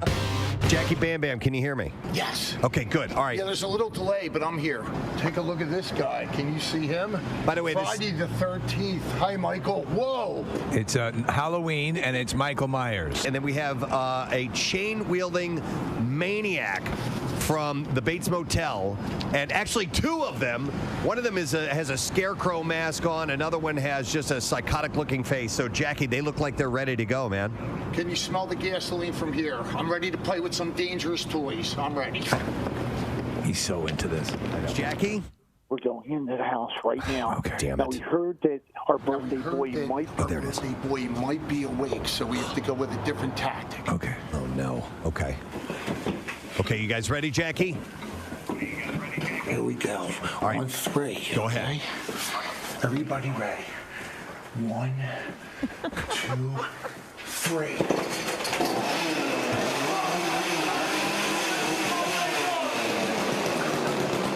There's nobody in there. There's nobody in the bedroom. There's no one in the bedroom. There's no one there. Are they in the wrong room? Where did he go? How did he work on it? Wait. He was supposed to be here. We had scouts. Don't drop the F-bomb, please. There's nobody in the bedroom. Amazing. There's absolutely no one in the bedroom. Go to the bathroom. I think he's taking a piss. His bed is made. Let's go in the bathroom. He might be. Yeah, he'll never see you coming. Yeah. Oh, my. I don't think his bed is made. He didn't sleep in that bed last night. I don't even think he's there. No, he's not. Look at how confused everyone looks. Where's our boy at? I feel bad for the guy. Preston wants to say hello to you. Oh, here, hang on. I'll bring up the phone line. Hi. I am utterly disappointed. Is this Jimmy? I don't know how this happened. I'm like shaking here because I'm so angry. This has never happened before. I can't. Well, we've done enough of these. Eventually, it was going to happen. I think it's great. Well, you know, It's I say he doesn't get his chainsaw. I'm wondering about that too. Yeah. You know? I think they're starting up the chainsaws again, guys. There's no need to start up the chainsaws again right now. Is there? No. Yeah. I think we can just move on to the next one. Wow. The next cemetery, away we go.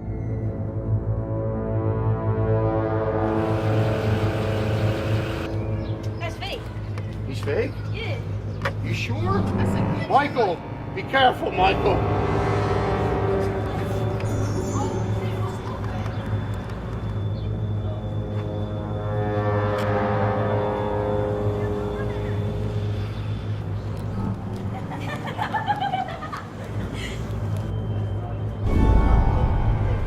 Happy Halloween, I'm here. Are you ready? All right, let's go. Okay, there's a deer head. There's some saws. Oh, this guy's really into horror movies. Now, let's get everybody upstairs. Up the stairs again. It's a tight staircase. Yeah, it is. There's Jackie's ass crack. Jackie's ass crack. Yeah. Tight like the crack of my ass. Okay, we're gonna go on 3. Okay. We ready? Yeah. We're ready. Ready? I'm always. We're gonna go on 3. Hold on. 1, 2, 3. Start him.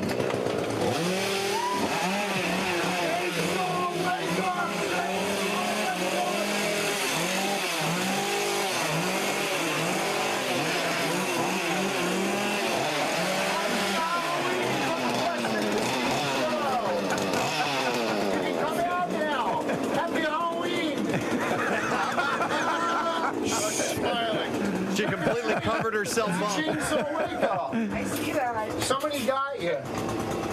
God damn it, Joe. God damn it, Joe. Is that Curry? Hi. Hi, Curry. Good morning. Curry? Yes. Curry, say hello to Preston and Steve. Hi. Hey, Curry. Good morning. How are you? She can't hear with the changes. Hey, Curry, can you hear me? Yes, I can. Okay, yeah, this is courtesy of my fire Steve. alarm? He wanted, I think. Yeah. Oh my God, that's right. They have gasoline operated devices. It's probably setting off your. It's okay. There's no real fire. Just gas fumes. You'll be okay. Hey, Kathy's asking if she has clothes on. Do you have clothes on? Are you? There you go. Hi, honey. Curry, do you have clothes on? No, I don't. Well, that ought to teach you. Seriously, like a whole ton of people in my A whole lot of people. Try not to drop any curse words. We're live on the radio right now. Well, I'm not loud, dick face. My boyfriend just took the battery out of the fire alarm. Here. Okay. Very good. Remember to replace it. Yes. It was, That was nice. The room's a mess. that would have ruined it. If I cleaned up the mess. Yeah. So apparently you're a big. She's half naked. The other roommate just came downstairs. Hi, y'all. Not Happy half. She's fully naked. Say hi to Preston and Steve. Are you Okay. I gotta bring the audio down because they're cursing way too much. She's the unhappy roommate. She looks like the unhappy roommate. So listen, Curry, this was courtesy of Steve. He says that you guys, both you and Colleen, are big horror fans. So we thought this would be a fun way to get you up on Halloween morning. Do you agree? Yeah. Now that the shock's worn off, yeah, this is pretty funny. All right, cool. And to fellow horror fans, have a great day today and put some clothes on. And then I have one last story. That's it. Man, this is we left high and dry now. Ray Donovan alum Paula Malcolmson and Da Vinci's Demons Blake Ritson are joining Sci-Fi's Superman prequel called Krypton. Really? Yes. This is interesting. Well, that's why I brought it up. I knew you would find it interesting. You finished strong. Which is set to premiere in 2018. The show will be set 2 generations before the destruction of Superman's home planet and will follow his grandfather as he fights to save his House of El from chaos. What if Superman's grandfather, though, was just an accountant on Krypton? Okay. Not as exciting. No. Here's some deductions you probably had not considered. Episode 1. You have to do estate planning. Right. You have to. You can never know. Look, the planet could blow up. I'm not saying it's going to happen, but the planet could blow up someday. Right, crazy. I know, crazy talk. Blah, blah, blah, blah. And here you are, and then the planet blows up, and we don't, things go awry. It happens. I wonder what his name is. He had Kal-El. Sal. Maybe he's Mel-El. Sal-El. Sal-El. Krypton, CPA. Thanks for having me over today, folks. This will take about an hour. Have some documents for you to sign. No, but I never wanted to get a trampoline once I had kids. I'm like, I don't think so. Well, you hear too many stories. Too much liability, too. Yeah. Oh, the neighbors? Oh, yes. Everywhere I lived, there was always at least one in the neighborhood. Yeah. And you could just go use theirs. But these places sound, because it's not just the floor, it's the walls. Well, you jump from trampoline to trampoline, and they've got padding in between them. And then, yes, they have some, Steve, that are at an angle. Yeah. Now, they have very specific rules about what you can and can't do. Okay. As far as, and there are little videos that are running that you can't, do flips off of the ones that are off of the. Oh, you can't? I'm pretty sure. Kathy, did they have like a video running? I'm thinking of Sky High, they have it. Yes. No, they had something when we were waiting in line for the obstacle course. They had a video running. Because I was so bummed that I couldn't, because I went to the Sky Zone. Yeah. And I couldn't use that one. I was like, all right, we'll start it here at the foam pit, and then I'm going to go over to that one where they have trampoline walls. And I never got to do the trampoline walls. Here I go.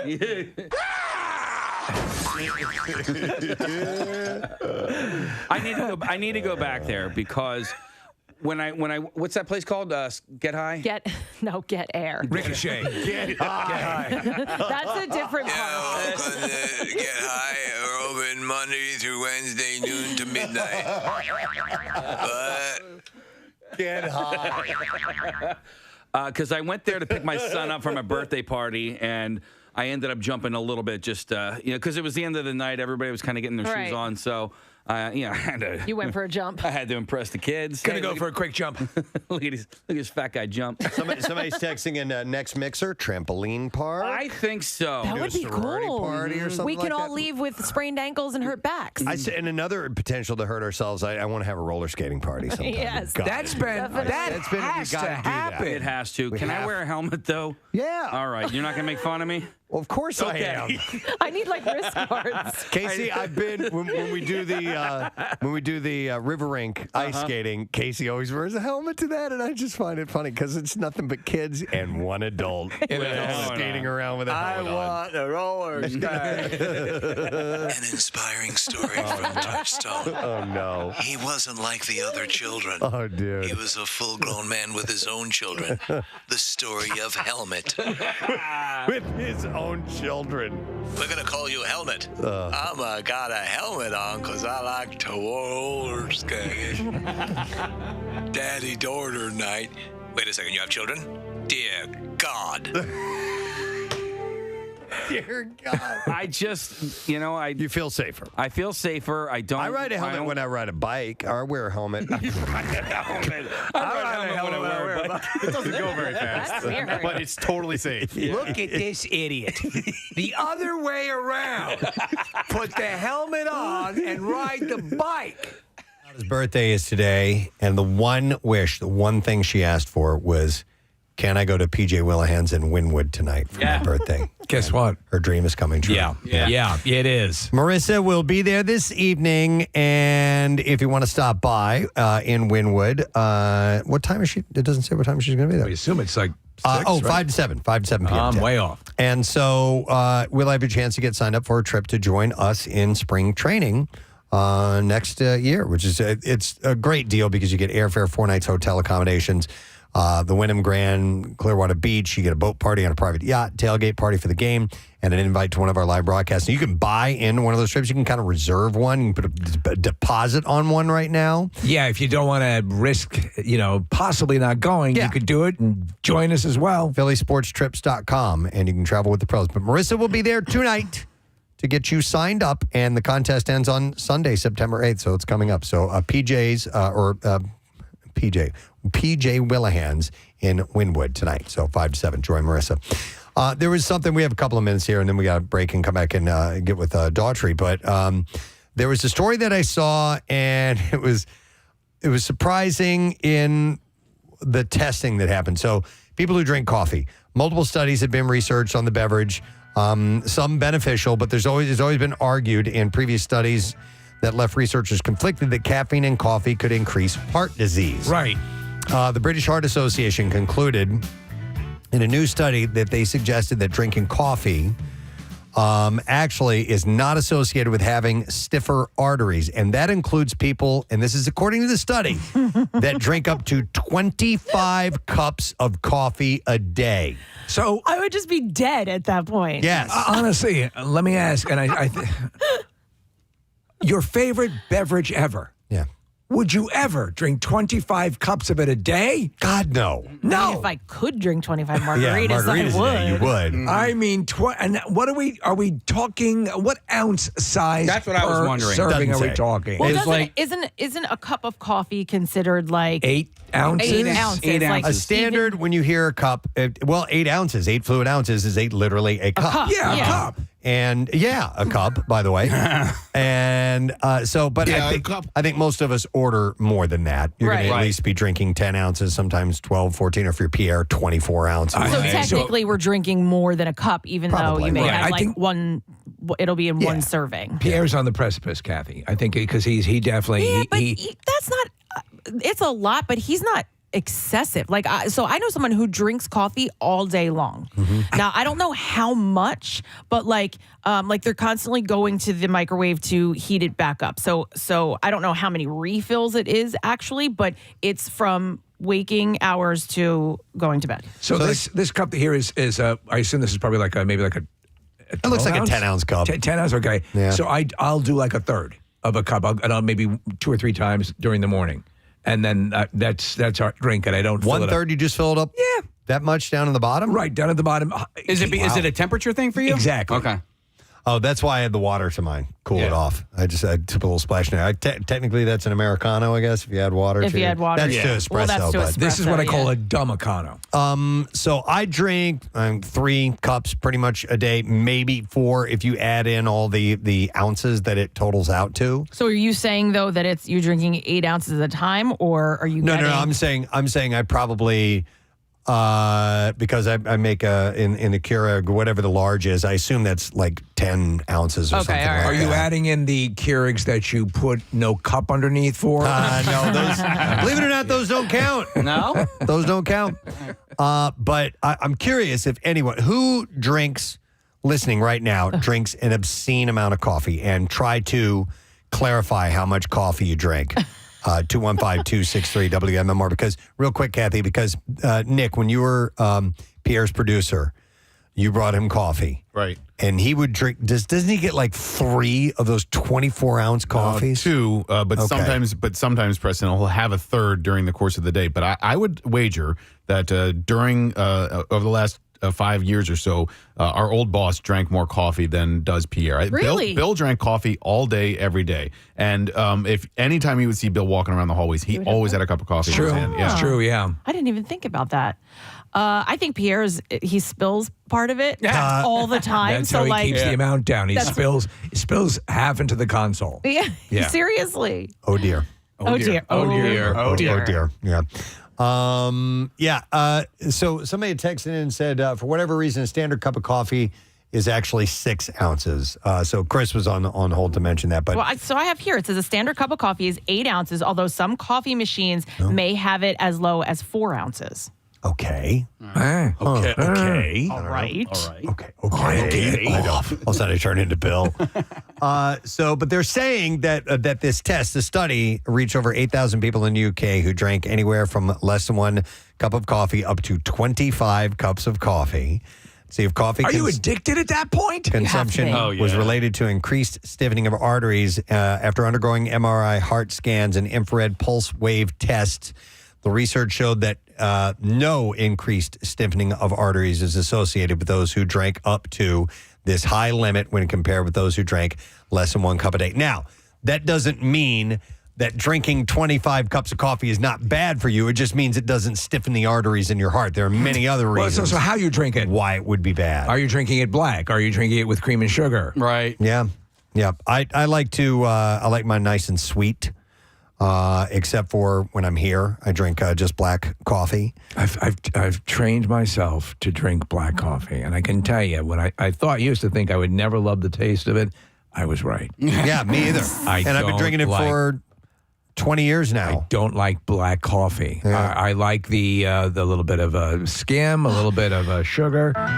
Yep. Coffee is that's my enjoyment of the day. If I have a bad day, at least I still have coffee. Yes, it's always there to talk to you. The fact that you guys, I get why Does you it drink get jealous when you cheat on it with margaritas? I mean, it might. Yeah, sometimes I'll have to pick, do I do the second cup of coffee this afternoon, or am I just going to go right into margaritas? How do you take your coffee? I just do a little bit of almond milk, so there's no sweetness to it, but I still enjoy it. That was my point, was that I get why you guys are doing black coffee, but if I wasn't enjoying it, that would really be a bummer. It's the only one. It's the one that I drink here. That I drink black. The rest of it, when I go home today, I'll load it up with sweet cream. Sweet cream. Oh, yum. Sweet cream. The best, Who right? invented that? I know. I just had my first one when we were on vacation, and I was like, "Oh, this can't be I can't make this an everyday thing. This has got to be just a treat every once in a while." And there's no calories. That stuff is delicious. It's essentially just cream and sugar. Yeah, it's fantastic. All right, so Preston and Kathy, because Casey and Steve, you don't drink. How often, or do you ever put alcohol in your coffee? I don't like it. You don't. I don't like the taste of it. Yeah, I like coffee. Kahlua, something like that. That's got a lot of sweetness to it. What about a Bailey's? No. Okay. Yeah. Or Bailey's, yes, but I did one time have them. I saw they had Irish coffee at I forgot. I was at the Kimmel Center actually, and I'm like, yeah, I'll have that. And I thought they were going to put Irish cream in there. No. It was just whiskey. Yes. Whiskey and coffee taste disgusting together, I think. I kind of like it. Ooh. What is the technical name of a whiskey That's and an Irish. coffee? That's an Irish coffee. Yeah. A lot of people think, Steve, what Preston thought, that Irish coffee is coffee and Bailey's. blue or coffee and Yes, Bailey's. Yeah, Bailey's, yeah. It's just Nick, straight whiskey. Why do you think my coffee makes me so happy? And I noticed you put like a little bit of cocaine around the rim. All right, let me go to a few calls here of people who overindulge in the world of coffee. I will go to Emily. Hi, Emily. Good morning. Hi, good morning. All right, Emily, are you the excessive drinker of coffee? 100%. I just stopped at Wawa. I got a 16-ounce coffee refill, a 32-ounce coffee refill on my way to work, and I'm going to make a pot of coffee there. I will drink that over the course of the day. You'll drink the whole pot and 32-ounce and a 16-ounce in a day. That is correct. How many ounces collectively? About a gallon. Oh, my God. About a gallon? About a gallon of coffee? How many ounces is it? Nick, can you look up how many ounces, fluid ounces are in a gallon? Because I'm curious. Emily, and can you go a day without coffee? I've never tried. So to answer your question, no. Yeah. No, I don't people without coffee. Okay. Do you pee motor oil? Because you're taking in so much coffee. Well, mostly I'm a teacher, so we don't pee during the day. So There you it's go. all right. Well, let me ask you as well. Does it serve the purpose of, is it more a comfort drink or is it actually keeping you awake and ready to function? I actually think that it has more to do with me. It's like self-treating my ADHD. Okay. It actually does the thing where rather than like keeping me awake, it's just keeping me functional. So, Emily, I did the math here real quick. Nick found out that a gallon is 128 U.S. fluid ounces, and I divided that by 6. So let's say that the average cup of coffee is 6 ounces. That's 21.3 cups of coffee in a day. Oh, wow. Sure is. Wow. Have you ever thought of getting one of those rolling rigs that you'll get at the hospital? And An IV line? Yeah, exactly. 100%. Or a camel pack. A camel Just pack. throw it out on your back. Listen, I'm not going to lie.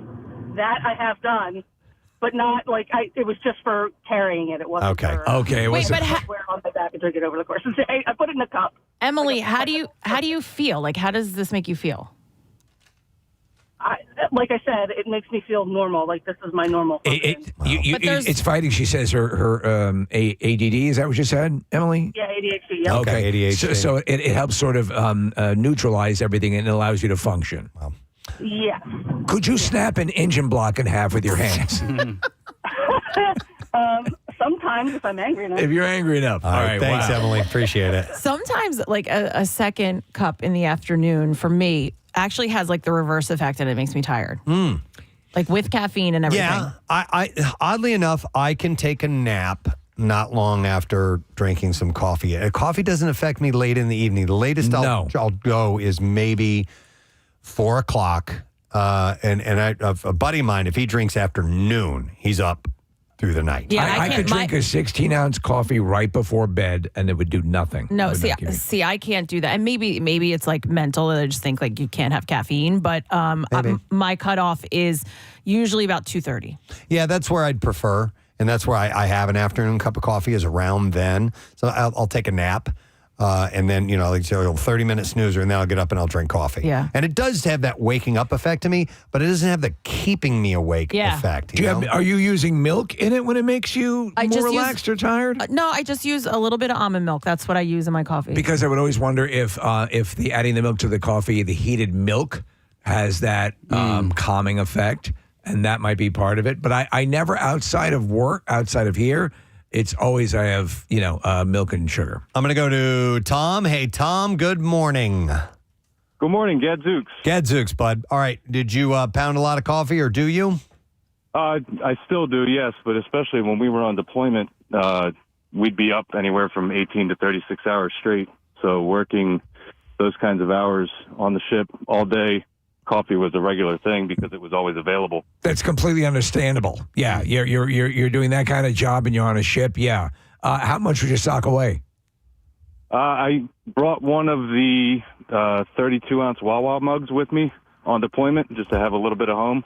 And I would fill that thing up at least 10 to 15 times a day. Oh, my God. Wow. All right, so, Tom, did you ever feel like wired, like you had done amphetamines? I would get jittery after a little while, especially towards the end when, right before we get ready to crash for the day or finish out. But, it would have a little bit of an effect on me. Would you ever have that? Would you ever react the way Rambo does, like the audio we play with the machine gun where you're screaming because you're just so wired? Sometimes there was some tool throwing occasionally. It depended on where we were at. Yeah, I can imagine. That's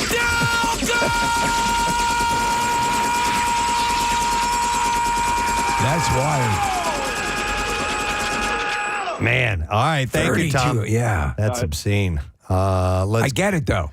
Let's go to Bill. Hi, Bill. Morning, bud.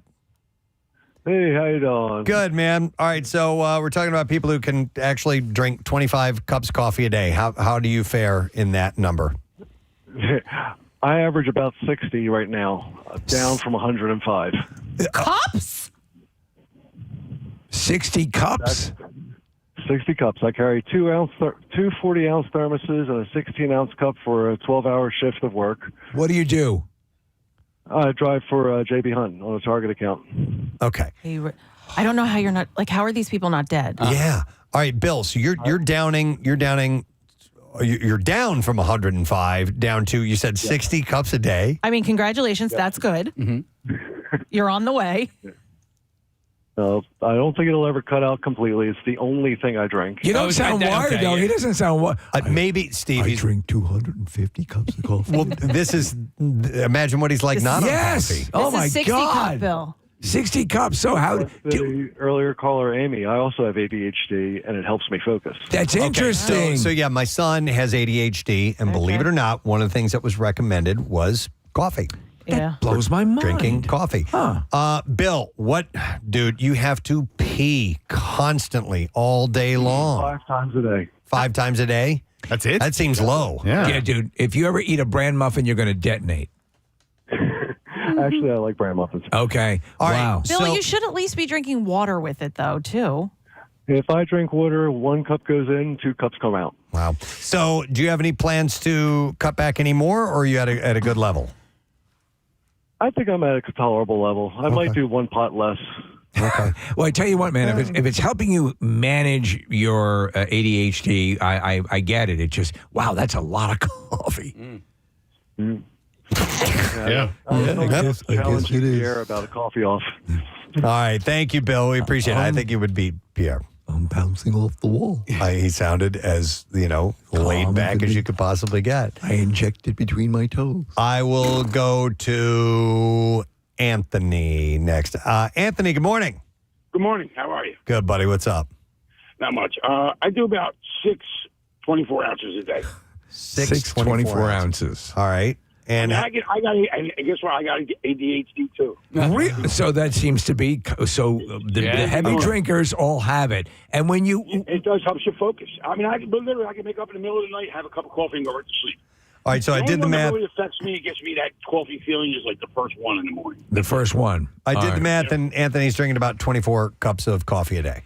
So, that's not too bad, right? Nothing compared to Bill. Let me ask you, how dramatically do you sense your ability to focus increases with the consumption of this amount of coffee? I think it's all psychological, personally. It's all psychological. That's what I think. Huh. I don't know. I'm not a doctor, but, Yeah. What do you think? I think if my doctor was drinking 24 cups of coffee, I got diabetes, too. That don't help. Oh, yeah. Wow, man. All right. Thanks. Appreciate it, Anthony. By the way, according to the Mayo Clinic, 400 milligrams of caffeine a day is considered safe. This is about 4 cups of brewed coffee. Overconsumption of caffeine includes negative side effects such as insomnia, headaches, nervousness, an upset stomach, muscle tremors, restlessness, and inability to control urination. Mix caffeine with certain medications like ephedrine, which is found in decongestants, and you are looking at an elevated risk of heart attacks, strokes, and even seizures. Well, okay, so that's my thought. You think, right, like all this caffeine, it's going to give you a heart attack. That's the perception. But what you're saying in this study is that it is not affecting the arteries going to the heart? Correct. But it doesn't mean it could not accelerate or raise your blood pressure. Yeah, right. And those also lead to heart attacks. Heart attacks, okay. I would say this in that case. Well, no, that wouldn't stand to reason. I rescind my comment. Yeah, because listen, I used to drink 3 big cups of coffee a day. Like I drink 20 ounces on my way into work. I drink 20 ounces when I first get to work, and then that's kind of usually it for the day. Sometimes I'll get an afternoon pick me up at Dunkin', but I used to drink a 3rd cup. And then I would get like these palpitations. Yeah, so, like jittery, right? Yeah, jittery. And so I don't know if that was a blood pressure thing. And, clearly, what you're saying, Preston, is it's not arteries or anything like that, but there's something going on. Coffee can be also the perfect complement to something. There are some things that just go together so well. Like I used to when I was a cigarette smoker. A beer and a cigarette was just, yes, it was perfect. So with coffee, like smoke a little bit of herb and drink some coffee, and that is a perfect synergization to me. Would that make you unload? Would you? Would because I know a lot of people would talk about a cigarette and a coffee in the morning makes them. Yeah, but I wasn't a coffee drinker at the time when I was smoking in the morning, so I would just. But a cigarette alone, would open up the floodgates. Really? Okay. Yeah. And for some people, coffee will stimulate pooping. Why don't they have cigarette flavored coffee? But I don't. But that doesn't do that to me in the morning during the week when I'm coming here because I don't have bowel movements. I gave them up for Lent, but I do on the weekend. Interesting. Right. What number caller case? I want you to go to Rob because I want to try this. All right, real quick though, Kathy, you wanted to say something? Oh no, I was just gonna say like I love coffee so much that I would give up alcohol before I would give up coffee. Whoa! Wow! Yeah. You liar! I have forever said that, Nick. I couldn't. I don't think I could if I had to. Philadelphia came to a grinding halt this morning with Kathy Romano's admission. Wow! That she would sooner give up alcohol than coffee. Nick, if I had to give up alcohol, I wouldn't give up. I wouldn't be able to give up coffee. I am A, I'm surprised, and B, I wholeheartedly disagree on a personal level. You would do it the other way? Oh, yeah. Okay. Yeah. I would give up and coffee that's before okay, booze. too. Yeah, it is. They're both. You're both using different, so you both have enough for each other. Right. That's great. All right. Listen, I have a whole bunch of booze over here I'm not using. All right, we're going to go to Ra. Ra, morning. Eugene. Yes. Ra, hang on. Eugene. All right, so A, do you drink a lot of coffee?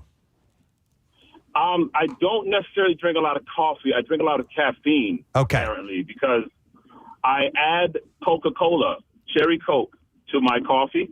I drink cold coffee. So first of all, it's just I don't want to gross anybody out. Okay. So the coffee's cold, right? And then I add cherry Coke to it. Like I have a big mug. I put get a big mug, some ice, coffee, cherry Coke, and chocolate milk, and it's awesome. Now, when I want to be healthy, I gotta try. when I want to be healthy.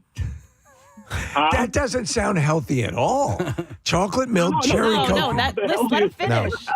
He said when he wants to be healthy. Okay. So the healthy version is I'll add powdered ginger. Now, this is when I do hot coffee. I'll do powdered ginger, cayenne pepper, turmeric.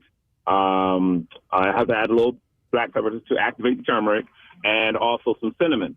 You mix that up, and maybe some cardamom, some powdered cardamom. Is delicious. How often? And also honey and milk and stuff like that. How often do you opt for the healthy version over the cherry Coke and coffee version? Right now, like as chilly, when it's chilly. So like when it gets cold, I'll do the warm coffee, and then I'll do the spicy, my spicy coffee style. But wow. You're like a lab tech. Summertime, like all summer. Yeah, hey, listen, I'm the guy. I'm the guy with the coffee. When I used to work in corporate, my boss, she used to make me have her make her coffees and whatnot, and then like 2 other directors and whatnot used to go, "Can you make coffee for me too?" Because my coffees were the bomb. All right. Wow. But I will say I can't drink more than 2 cups because then I'm dropping off multiple kids at a small pool. I can't. I got you. Yes. Yeah. It gets away from you. All right, Ra. Thank you, my man. All right, sir. See you, bud. All right. Preston, you ever have a Vietnamese coffee? No. It's I think it'd be up your alley. It's usually condensed milk, which is a little sweeter, and then coffee, and then sometimes hot, sometimes cold. But they serve it at the Borgata, among other places. And to me, it's like it's a delectable little treat. Okay. It's a delightful little treat, and it loves you a long time. It's like a little dessert. That's right. Yeah. My sister-in-law and her mother, when her mother was still alive, they would make this Greek coffee. I don't know exactly what they're doing, but I'm pretty sure there's like a blender involved, and it's more like a sweet. You would probably like a Preston's a sweet Super sweet. coffee. Okay. Yeah. My little coffee hack that I make because I can make it quickly. We do have an espresso machine, but that's only for like we're having dinner, we're going to have it Fancy. afterwards. Yes. And it's because it takes some work to make a latte. It takes a little bit of time. So when I'm making my quick coffee at home, I just use a Keurig. I use, Kathy, some sweet cream, and then I add some milk to that. Oh. And that's my little BS vanilla latte that I do, that I make. Or Preston's coffee is exquisite. You must give me a secret. Somebody told me one time that when they are at a like at a hotel or something like that, there's a little coffee bar out. There's usually powdered hot chocolate mix, and you put that in your cup. And then you pour the coffee in there and a little bit of milk, and you got yourself a little mocha, little BS mocha. I am a massive fan of the mocha latte. I love that. Fat-free mochas milk, are no great. whipped cream. Exactly. I know Steve's order. 25 cups of coffee. Well, apparently we have listeners that put that stuff to shame. It's nothing. I thought 25 was outrageous. Apparently, I mean, socking away entire pots. That's unbelievable. A gallon we had. All right, well, be careful with that. Anything in excess can be a bit much. All right, Casey's telling me we need to take a break because we're going to talk to Chris Daughtry, yes, of the band Daughtry. There's a show coming up in November, and there's a cool little tie-in that we have not mentioned yet. Yes. And we're going to have him on to talk about that very thing. It's also a chance for you can win tickets to that show with secret text word today, by the way. So text word secret to 39333. We'll be back in just a moment. Stay with us. There. It's an inspiring story, huh? The inspiring story of a child who sought to be different. I'm going to ride my helmet and wear a bike. You're going to look like a jerk. Yeah, you're going to look like an idiot. I don't care. Hello, this is the Olympic Committee. We're interested in this new sport you've come up with. Yes, it's time to find out who the biggest dick in the Delaware Valley is. We actually, you know what? I hats off to Casey Boy because it was his idea and to search for the biggest dick in the Delaware Valley. And you know, it's just you're given this name at birth, Richard, and either your parents. Either they thought it would be funny, or they don't realize, or you know what I mean? I want to find out the reasons because I do agree. And listen, technically it's a fine name. However, I know parents go through the arduous process of, okay, what are kids going to do with this? Right. What are they going to do with this? And Richard obviously will become Dick. So, you ready, Dr. Mike? Yes, sir. Okay, let's bring in the dicks. We're going to start with we're going to go with the longest first. Dear God. Yes. Now we're talking. He is huge. All right, so we've kept these guys separated. Do you still get Snickers at your name? My freshman year in college, we were getting drunk, coming down the steps, and some guy was coming up with his girlfriend. So he yells with his girlfriend. He goes, "Yo, big dick." I never heard it before. I grabbed him, threw him up against the railing. I said, "Yo, I thought I told you not to tell nobody." That's good. Yeah. You know what I mean? Yeah. So Dick is here for the length, the height version. So we're going to measure your height. How tall does that thing go, Dr. Mike? Is it over 7 feet? All right, let's bring in the next Dick. We have a very big Dick coming in here. Yes. This is Dick Super. Dick Super. Yes. How you doing, man? Super Dick in the house. Nice. See, I told you guys I had a friend named in high school. His name was Dave Super. His dad's name was Dick. Oh, you're right. That is actually a great name. Come on, Super. I mean, it's been the best. It could be great for you. Where are you from, by the way?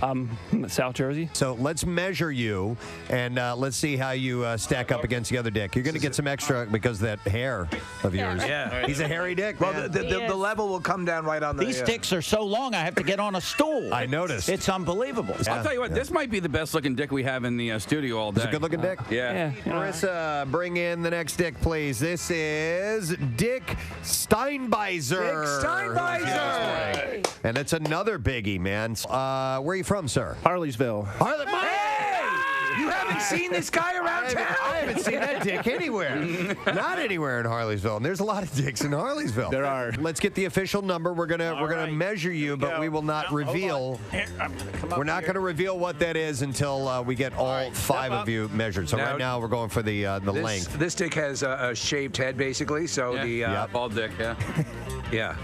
All right, well, listen, thank you very much, Richard. We appreciate you can have a seat over here, and we'll get the final results in a moment. Richard or Dick Steinbeiser. It's a smart Dick. And after Kathy's getting in on it. I love See, it. the one who hates this stuff is now participating. Please, this is Dick Scholl. Wow, who we are another. welcoming. Yeah, another big one. Yes. So we've been asking some questions amongst you Dicks. Does anybody ever call you Dick, or have they throughout your life? My older brother kept trying to get my oldest nephew to call me Uncle Dick for the couple first years of my life. That didn't happen, but what did happen, fortunately for him, is that my nephew couldn't pronounce rich, and it came out with a B sound. He called you bitch? Yep. That was Uncle Bitch. All right, Dick, let's get you on the measuring device here. All right. And we'll get the official number. All right, this one went a little faster than the last few measurements. Mike got this one down fast. Yeah, quick, Dick. Bring in the final Dick, please. Another biggie. Wow. Tell us about your life with the name Richard and being interchangeable with Dick. It is pretty lackluster, I would probably say. I only really got it in high school. You know, kids on like my sports teams would be like, "Oh, we call you Big Dick now." And Big Dick's actually, if you're on a team, right? It's pretty cool. It's intimidating, and it's got a little, It's got a little panache to it. Absolutely. I like it. All right, well, let's get you up on the measuring device and let's take a look. By the way, I love all our Dicks. They're excellent. They're all great guys. You guys a big Foo Fighters fans? Got a Foo Fighters shirt on? I'm enjoying the Dick Dale. Thank you, Dick Dale, and we played Moby Dick, and Dr. Mike just nearly fell bought it. off the chair. Are you okay, Dr. Mike? Noted TV personality Dr. Mike died in a bizarre dick measuring accident. Tell you, Preston, in 25 years of practice, these are some of the biggest dicks I've ever seen. Of course. You're a medical man. You're a man of science. It's a miracle of nature. Yes. All right, so please, if you could, first give us the number and the name of who our biggest dick in the Delaware Valley is, Nick. At a whopping 82.5 inches, that's 6 feet, 10.5 inches tall. The biggest dick in the Delaware Valley by length. Our first dick in the studio, Dick Barrett, everybody! Congratulations, Dick! Come on over here, Dick Barrett. Get over there. Come on. 6'10" and a half. Big old dick. Nick, did you say 6'10" and a half? I sure did, Preston. Damn, man. Almost 7 feet tall. The moment when you walked in, I'm like, that's a huge dick. But yet, when the other guys are coming in, I'm like, I'm wondering. I'll be curious to hear the other numbers. But yeah, you are a big dick. Yep. Thank you. All right, so we got length out of the way. Time to get to girth. Let's bring in the biggies. We're going to do our first contestant for the biggest dick in the Delaware Valley. Please welcome Dick Zaleski. Dick Zaleski. Dick, how are you? You know, your history with the name, and a lot of guys got it in high school. I had like one guy that thought he was funny in high school that would be like, Rick the Dick. And, but I actually got it from my friends later on that I'm kind of a jerk sometimes. Okay, so you're sort of a cut up. Like Rick the Dick, and so Dick Zaleski, let's get you on the scale here. We're not going to reveal the number at all until we have weighed everyone, and then we will find out who the biggest dick in the Delaware Valley is by girth. By the way, yes, everyone will be even if your name is Rick, you're going by Dick today. Right. That's fine. All right, thanks, man. Have a seat. We'll find out how you do. Thanks for being Big here guy. this morning. Bring in our next Dick. This is Dick L. Coogan. Yes. Who we welcome. Coming over here to Nick.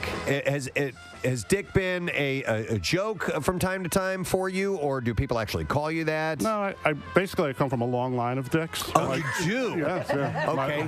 Are you Dick? Are you Little Dick or Dick Jr.? I'm Dick the Third, actually. Dick the Third. Yeah, so my grandfather, my father, my son. All right, well, let's have you jump on the scale here. Dr. Mike is going to do the official measuring. While we have a second, I'd like to apologize to the two Dick Siemens who wanted to come in because they really wanted to be a part of this contest. Yeah.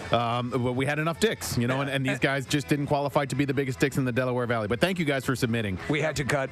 It was father and son named Dick Seaman. Thank you for coming in this morning. We'll find out if you end up being our winner. As he grabs a seat, that's Dick L. Coogan, by the way. The next Dick, let's welcome Dick Mayberry to the studio. Mr. Mayberry is coming over here. Is there any history of Dicks in your family? Yeah, I'm the third. Okay. My grandfather went by Dick. Do you get any? Dicks on the dance floor. As far as Mayberry, your last name, you get any Andy Griffith throwbacks from that? No, Dick maybe Harry. I had. Dick maybe Harry. I like it. Get on the scale, man. Let's see what you come in at. Dick Mayberry. All right. I want 6 dicks, man. I was saying sticks. Sure you were. Sticks. Let's bring in the next Dick. Ladies and gentlemen, this is Dick Schmidt. And we welcome him. Any other Dicks in your family? My father. My father was another big. He was another big dick. Another big dick. Yeah, about the same size as me. All right, so we are doing the official measuring. Dr. Mike's going to get his number. He's waiting for the scale to settle.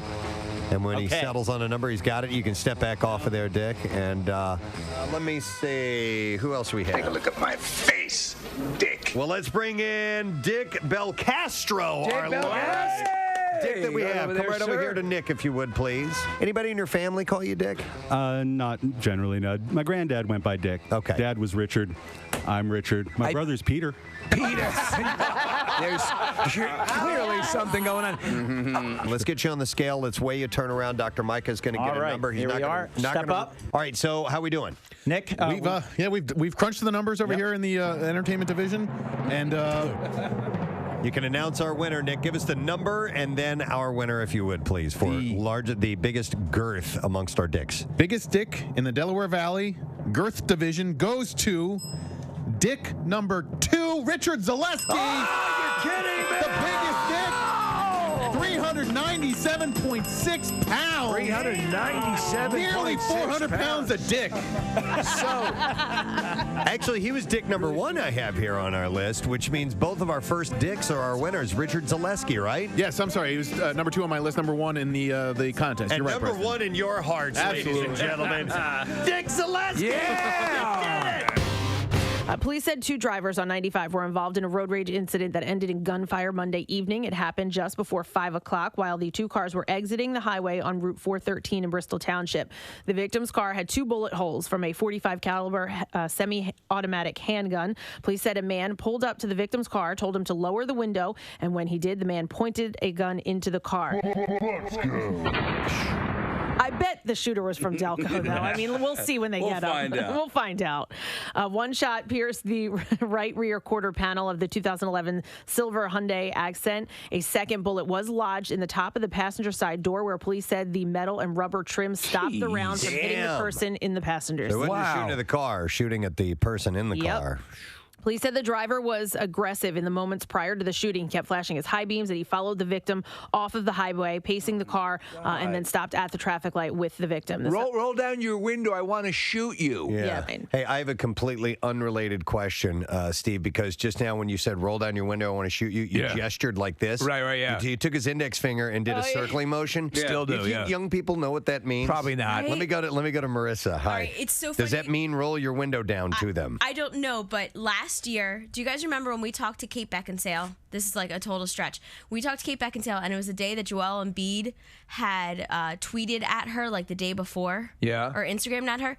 I pull up on like 19th and Arch, and Joel Embiid is next to me that afternoon. And I look at him, and I like go wide-eyed, and I go, oh my God, roll down your window. And I'm doing the rolling motion, and he looks at me, and he had no idea what I was talking about. He's Well, like, actually, that looks a little bit like manual stimulation. Marissa, but you had your fist like this doing that. I'm going to take care of you sexually. Yes. Usually people go like this. Right, roll with down with your your like, index finger. No. It's like this? It's like, no, not like this. Wait, I'm sorry. Preston. That means roll your window. Roll down your window. Nothing to do with your mouth. Wait, Preston. Preston. Roll down your Oh, turn around and show you. You'd have to be watching our studio cams right now to get it. Yeah. roll down your window.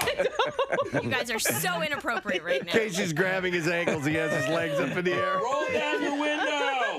You need a whole fist to roll Or down this. the window, guys. Roll down your Hey, guys.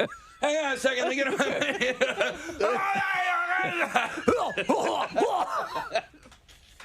I didn't understand. I wanted you to roll down your window. There's a Daily Rush video right there.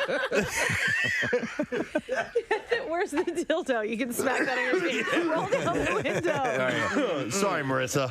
So he didn't get that? I think I eventually put down the window a little bit, and I told him, and he kind of It's funny, though, smiled and sped away. Cars, this, if you go like this, a button pushing thing. Yeah, no one's going to know what that is. Roll down your window. Yeah. Interesting. Okay, sorry about that. Okay. All right, moving along. Arm vaginas. What does that mean? Okay. God, they finally did this. There has been a slow but steady rise of removal surgery for arm vaginas. So are they making arm vaginas for replacement vaginas? No. How exactly does this work? This is actually armpit folds within where people have these issues, and they call it the arm vagina. Oh, I never.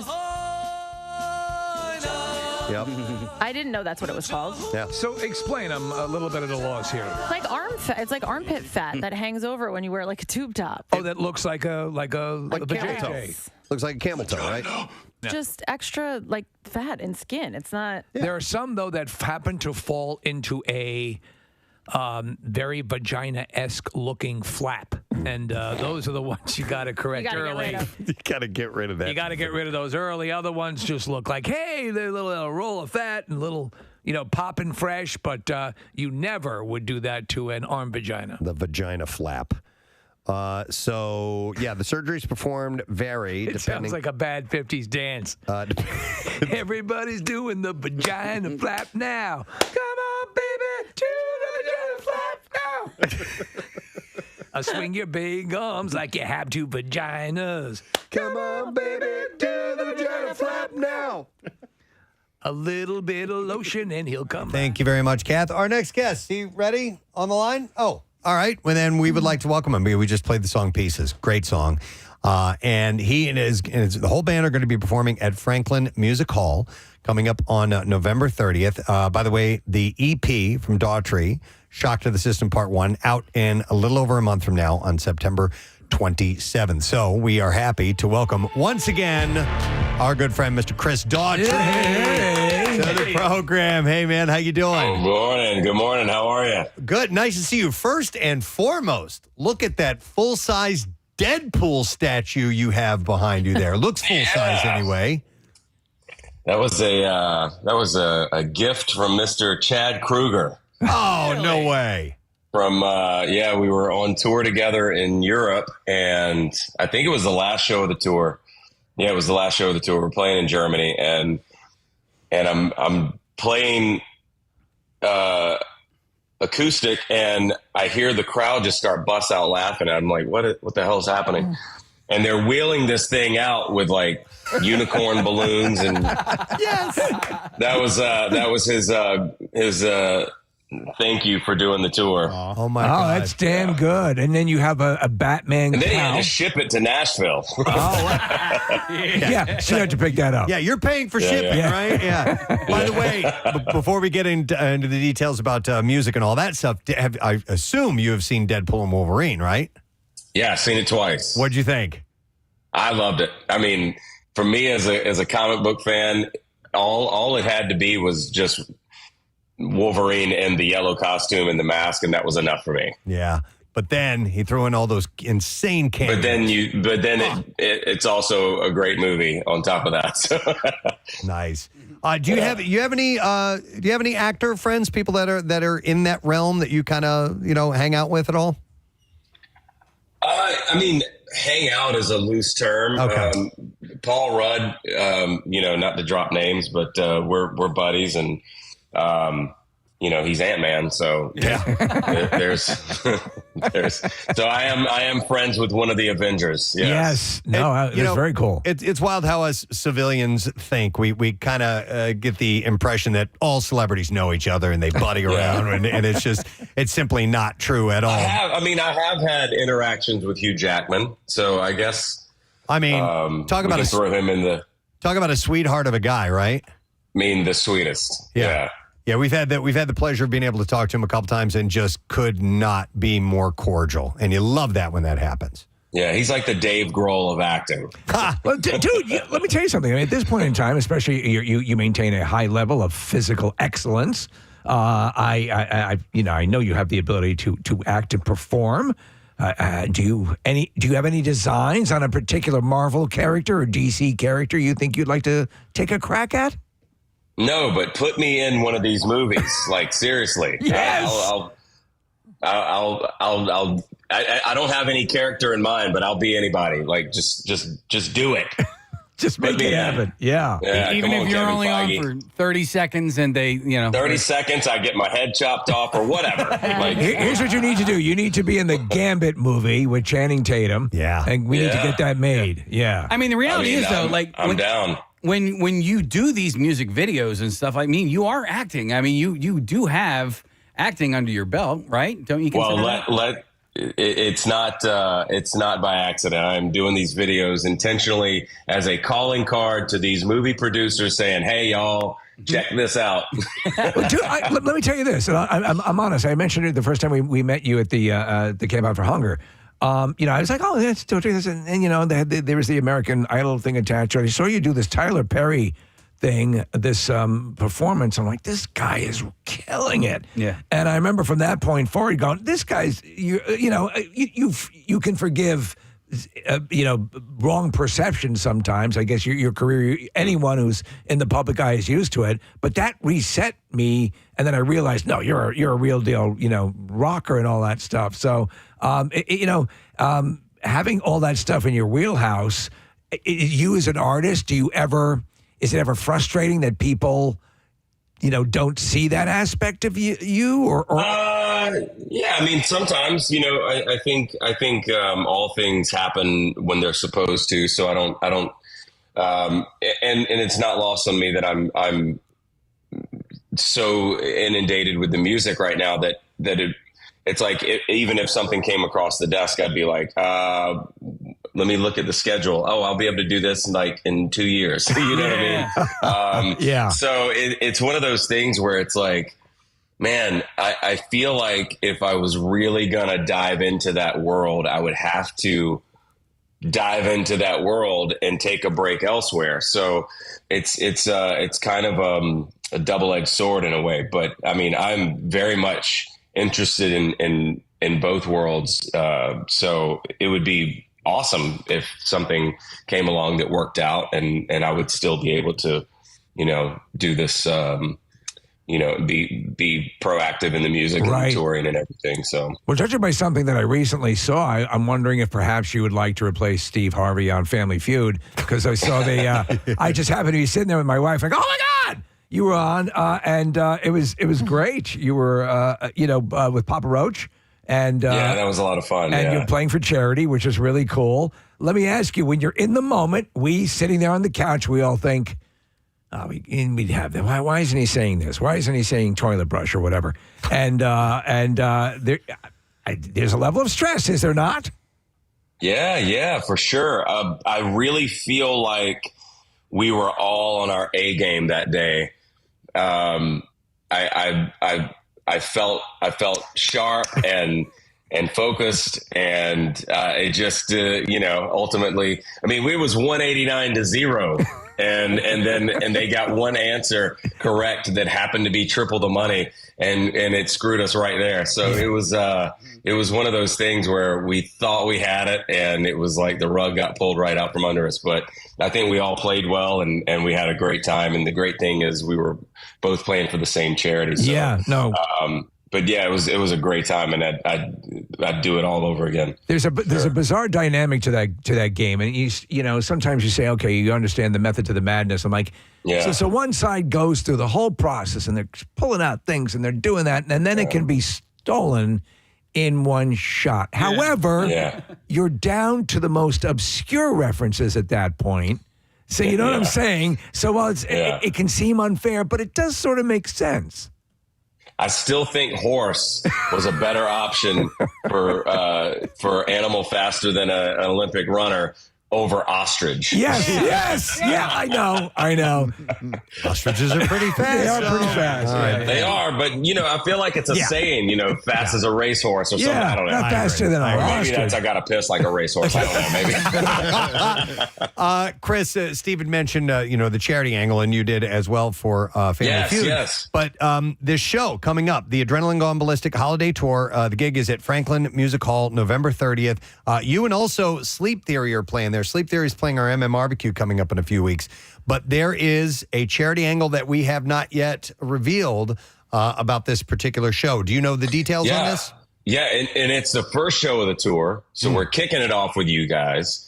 And $3 of each ticket sold is going to the Preston and Steve's Camp Out for Hunger. Come on. Dude, thank you so much for partnering with us on that. Absolutely. And thank you guys for being such huge Daughtry supporters. So yeah, we're stoked to kick it off right there in Philly, and yeah, we're glad to help out. It's going to be a great show. Tickets, by the way, are on sale now, and you can help. The donations come in. We've been making plans for our Camp Out for Hunger. So any little kickstarts that we can get going, and this is a big kickstart, we're really, really happy with. So it's awesome that we can join up together with you. I had mentioned, by the way, Chris, at the beginning that the Shock to the System EP is coming out September 27th. Now it says part 1. Does that mean definitively a part 2 is coming too? No, we just wanted to keep everybody hanging. Here's what you do. Release. We when we started recording this record, it kind of took this unexpected turn where we were like, we're not going to finish the record right now. We're releasing Artificial. It just felt like it needed to come out. And then it was the same with Pieces. So it became like trickle out some singles and continue to work on the record. And it got to a point where we were just like, why are we trying to rush this? Why don't we just split the record up in 2 parts? It doesn't feel like there's any rules these days in releasing records. So we're like, why don't we release it in 2 parts? And then it's all at the end of it. It's all still part of this, this one body of work. But it gave us a chance to get these songs out and still work on the other half without the pressure of like, oh, we got to get this all done by this year. And then we crank out 6 great songs and 6 songs, and the second half is almost done.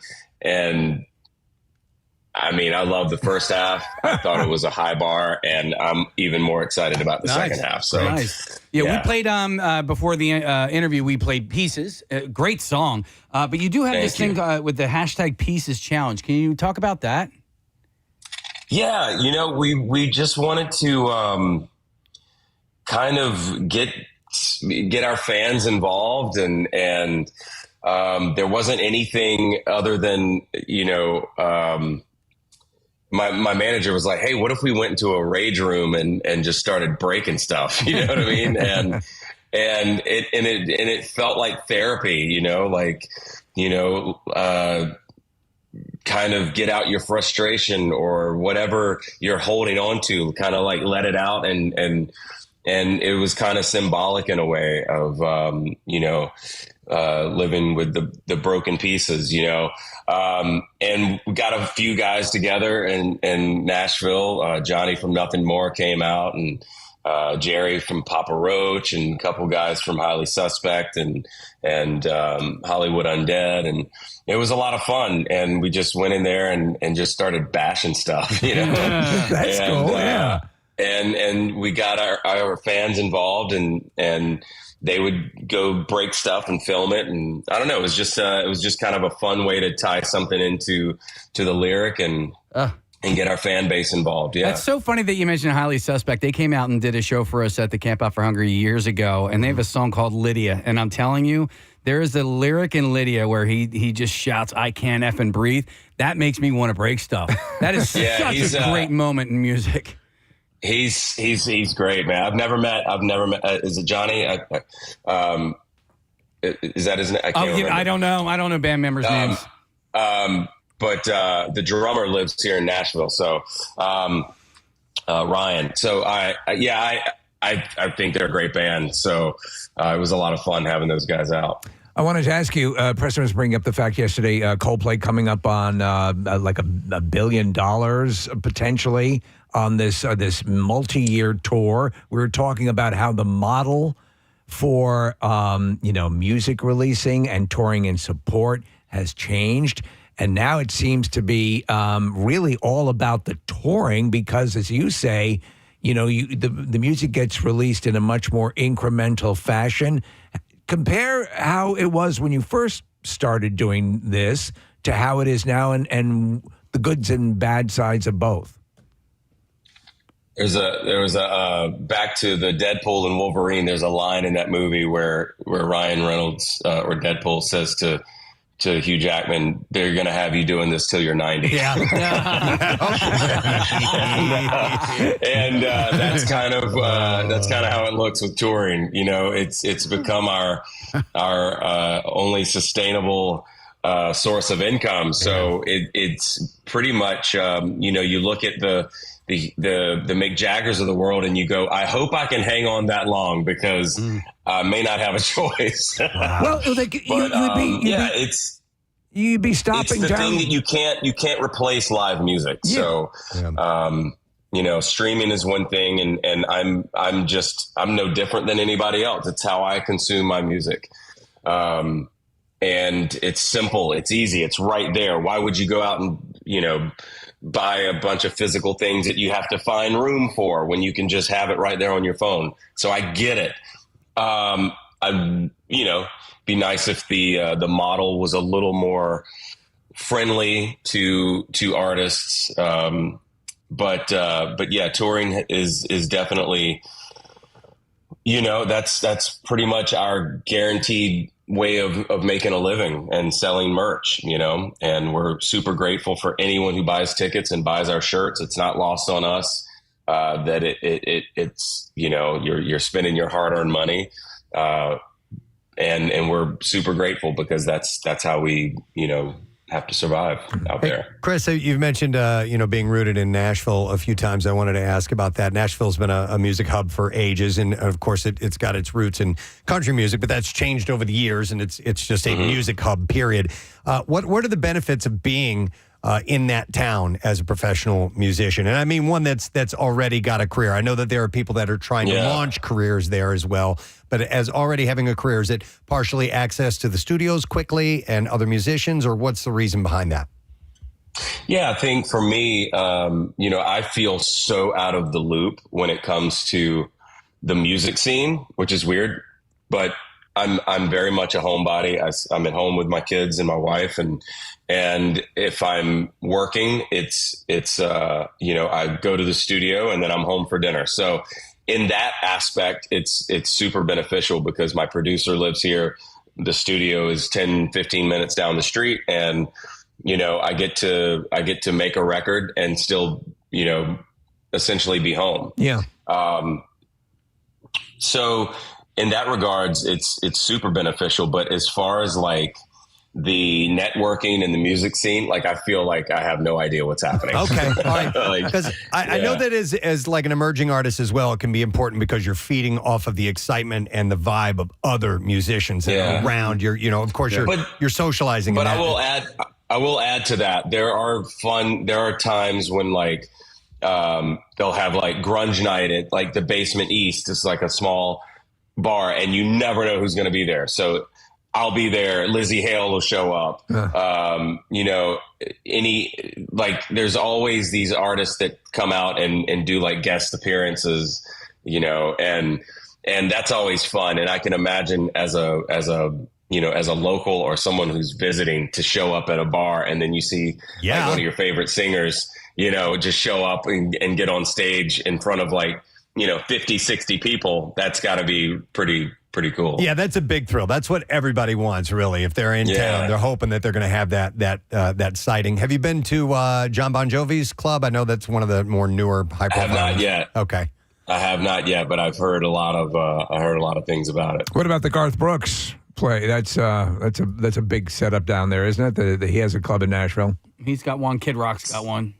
See, you guys know more about it than I do. You are a homebody. Stay home and play with Deadpool. Yeah. That's and wear Batman masks. Yeah, that too. Well, listen, dude, we appreciate the time as always, and we more importantly appreciate the fact that you're contributing to our Camp Out for Hunger. The show it's the kickoff of the Adrenaline Gone Ballistic Holiday Tour with Daughtry, November 30th. And like I said, Sleep Theory is going to be performing with, and $3 from each ticket will be donated to our Camp Out for Hunger and Fill Abundance. And then obviously the new EP comes out on September 27th, and we'll hang on for part 2 to make its rounds. But you're a wonderful person, Chris. We appreciate your partnership with us, and of course you've got a huge fan base here in Philadelphia, so people are stoked about the show. Well, we can't wait, man. It's been a long time since we've played Philly proper, so nice. We're really excited to be kicking off the tour there. Excellent, man. We're excited for you. Thank you, man. Chris Daughtry, take care. See you soon. There you go. Super nice guy. Hell of a front man. Yeah. And we didn't even talk about how amazing he looks either in that portion of our conversation. But you can, we have a chance for you to win tickets, by the way, to this show. The secret text word secret to 39333. You'll be in the running for that show that I mentioned on Saturday, November 30th at Franklin Music Hall. We got a couple of minutes left. One thing, do you want to touch on your trip? Yeah, I mean, yeah, sure, we can. Well, I mean, Casey had a big thing happen. It is a big thing. He wasn't here yesterday because his oldest child is headed off to college, and this is the first one that is leaving the nest. Yeah. You know? And you had heard, or at least I've heard about soiling the nest. Have you guys heard about that? Where you take a dump in their room? Yeah. No. As people are preparing to leave their home, whether they are moving out or they're moving away to college, it's called soiling the nest, where they kind of act like an a-hole so that it's less of a hurt. Yeah. So you're like, all right, I've not heard that. Get out of here. It makes sense. Yeah. I would never do that. No. And she didn't. That's you not were an why accident. That's not why I'm saying. See, I thought you meant the parents do that. No. It's the person leaving ends up doing that. Yeah. Oh, okay. I thought it was the parents. Yeah, me too. Get out of here. You filthy accident never wanted you. Yeah. No. You're not my daughter. No, she I want has, you to meet your father. Hey, great to meet you. No. No, she's just been just an absolute pleasure, for the last 18 and almost 19 years. And so, leaving to drop her off at Michigan State, we left on Monday morning around 6:30ish. It was, there was nothing like crazy. Like it took us 9.5 hours to get out there.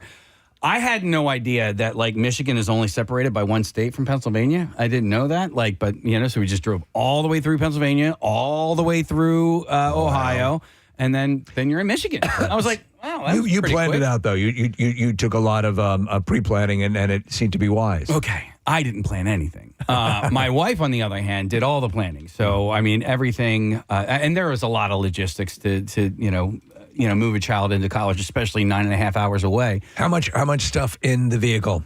A lot. But you know what, man? I thought we did pretty damn good. So we had to rent a car. So what we did is we rented a car, drove to Michigan State, and then flew home from Detroit. So we rented a Ford Expedition Max. So we filled it, but it wasn't like busting at the seams or anything like that. With the story in the news that Kathy had this morning about the people, poor mother and daughter. You're talking son, about, all the stuff was robbed out of their car while they were waiting to microwaves, fans, Yeah. air purifiers, clothes, mattress. There were, thousands of dollars worth of stuff in the back, and luckily nothing got stolen. Pinched, yeah. So our move-in time was yesterday at 7 a.m. And I'm telling you, that was such a blessing. We got up, we got there, we pulled up a little bit before 7 o'clock. There was only one other car in the parking lot. By the time we were done and we were rolling out of there at 1 o'clock in the afternoon, dude, there was a 15-minute wait just to get on the elevator. I was looking at footage of Temple. Temple's doing the same thing. Yesterday and today, and man, there's a ton of activity. Oh, yeah. We moved Carter in last year, and that was when we got there, we're like, whoa. Uh-huh. I mean, like the line to use the elevator was ridiculously long. Yeah, so and it we was got- stuff you couldn't lug up on your own, you know? So why do they keep it in such a? Well, I guess it's. Well, you're talking about 40. I mean, at this school, it's like 40,000 students. Yeah. Most of the juniors and seniors, they live off campus or whatever. So a lot of the dorms are taken up by freshmen and sophomores. But logistically, like we're going to move in the international students this day, Right. And then the out of state students this day. And I think that's why we got such a good time. And then we're only going to do this dorm on this day, and that So when you're talking about thousands and thousands of people and all of their gear, logistically, and that's why like all those there was this guy named Jake who was kind of like pointing everybody in the right direction, and he was the first person I met yesterday morning. And then just as I was leaving, I got to talk to him for a second. I said, "Dude, thank you so much." I'm like, this is a lot. You know what I mean? Like, this is a lot. And, the logistics, like, none of this is lost on me at all. I remember moving into college and it wasn't set up that way. It was just like, here's the day. And Free for all. It was a free for all. And we had to walk. I was on the 6th floor and we had to walk the stairs because getting the elevator was impossible because everyone was trying to get in it. So me, my dad, and my mom, we walked to the 6th, up and down to the 6th floor like 10 times with all my stuff. Oh, my God. So, Chuck, sorry, go ahead. I was going to ask you, Casey, when you got there and you're on campus, I know you've been there before, but this is now you're teeming with activity and everything. Did you get a little nostalgic sensation of your own time in college at all? Oh, yeah. Yeah, right? Yeah, I have been. Did you enroll? Yeah, I wish I could. I've been nostalgic probably for like the last year or so, just sort of like thinking about it all. And, Casey and I had a nice little conversation on Sunday night. A couple of her girlfriends came over. These are, her friends since kindergarten, or like her best friends. And they had a nice little cry session, and then they left. And then I was talking to her about it all. And I was just like, man, you're going to have so much fun. You know what I mean? Like yeah, there's the workload and all that stuff, but like everything else around it. Like college, man, those were great times. See, like those were really. We just don't have too much fun. Yeah. It's also a big. It's the next chapter. Yeah. So that that chapter of your life, that former chapter, is over. Yep. And parts of it will be over for good, meaning that there are some people you may lose touch with. That made me a little sad thinking about that stuff. And that is, I mean, obviously I don't want to dwell on that type of thing, but it is important to note that as you're passing through it and Look at his, you're shearing off the losers. Well, so one of the things, and I wanted my daughter and her friends to have their moment, but like they were having a cry session press they were listening to because they're such theater nerds. One last time. Oh, yeah, from Hamilton. From Hamilton. Yeah. But I said, hey, I'm like, listen, I'm going to let you guys have your thing. But real quick, I've said, you're not saying goodbye. Yeah. I said, this is, you're going to go on and do your, but I did say, I said, you're saying go to hell. This is where you're really going to have to start to put in work on your friendships. Yeah. You know what I mean? Yeah, it's true. It's true. They're not right down the street. If you love this, Right. and you love this, and you guys have been so close and such great friends for so long. Yeah. But it was easier because she lived around the corner. You all went to the same school, and it was a lot easier. So now you got one's going to Penn State, the other one's going to Catholic. She's Now that's good advice. Yeah. It's gonna in some instances it's going to take work. Yeah. On at least somebody's part to keep relationships together if you want to do that. Did you do that? Did you work? Because it was harder back then. I went to a commuter school. A, B. I was moving around so much that it became impossible. There were so my friends went to school. I went to work. So I started focusing on trying to forge a career. They were learning, they were trying to get through their studies to eventually get to a career. So, you focus on these things that become very, very important. You got to live your life. It's hard to lose touch. Now, I would see people from time to time. We'd get, meet up at, go to this town and go to a party and see them and that. But I did not put in enough work to hang on to a lot of those relationships. Yeah. Casey, I was thinking about you and I graduated high school and started college at the same year in 1993, and I was thinking about that in part because of what you were going through with you and your wife and your daughter this weekend. we couldn't text anybody. We couldn't even really email anybody, Yeah. you know. And so Pony Express. You had to make. Well, you had to either write letters, go home, or make a phone call, which often cost money. Like you couldn't even dial out of You'd your. have to do it after 9. You had to do it after 9. Like there were so many stringent rules attached to literally communicating with people. And so for your daughter, it's easier now. Yeah. Yeah, and a lot of times people weren't even there when you called. Yes. Goddamn machine. Where the hell were you? I remember going down to the computer lab and using the only computers that were available to us to email. I was like, wait, there's an email thing we can go back and forth, and that's how I kept in contact with the people that either stayed home or went to different schools. I mean, it's these to search pornography. It's funny though, Kat, because there were so many things that were similar, and then like the little microwave and the little mini fridge, but then I'm looking at, I'm like, Keurigs didn't exist when I was in school. Yeah. The little power strip right there, so you can plug in your phone. That didn't exist, and it is funny. You walk into this room, and as an adult, you're like, oh my god, what a dump, And then, but as an 18-year-old, you're like, this is like a palace. Absolutely. Yeah. This is the best. I thought the room actually was great. Oh, and the other cool thing, and I think I sent you guys the picture, but when you look out her dorm window, you can see the football stadium. Nice. It's right there, And Right. so she was supposed to send me a picture of it last night, lit up. She's already forgotten about Already, you. she's forgotten.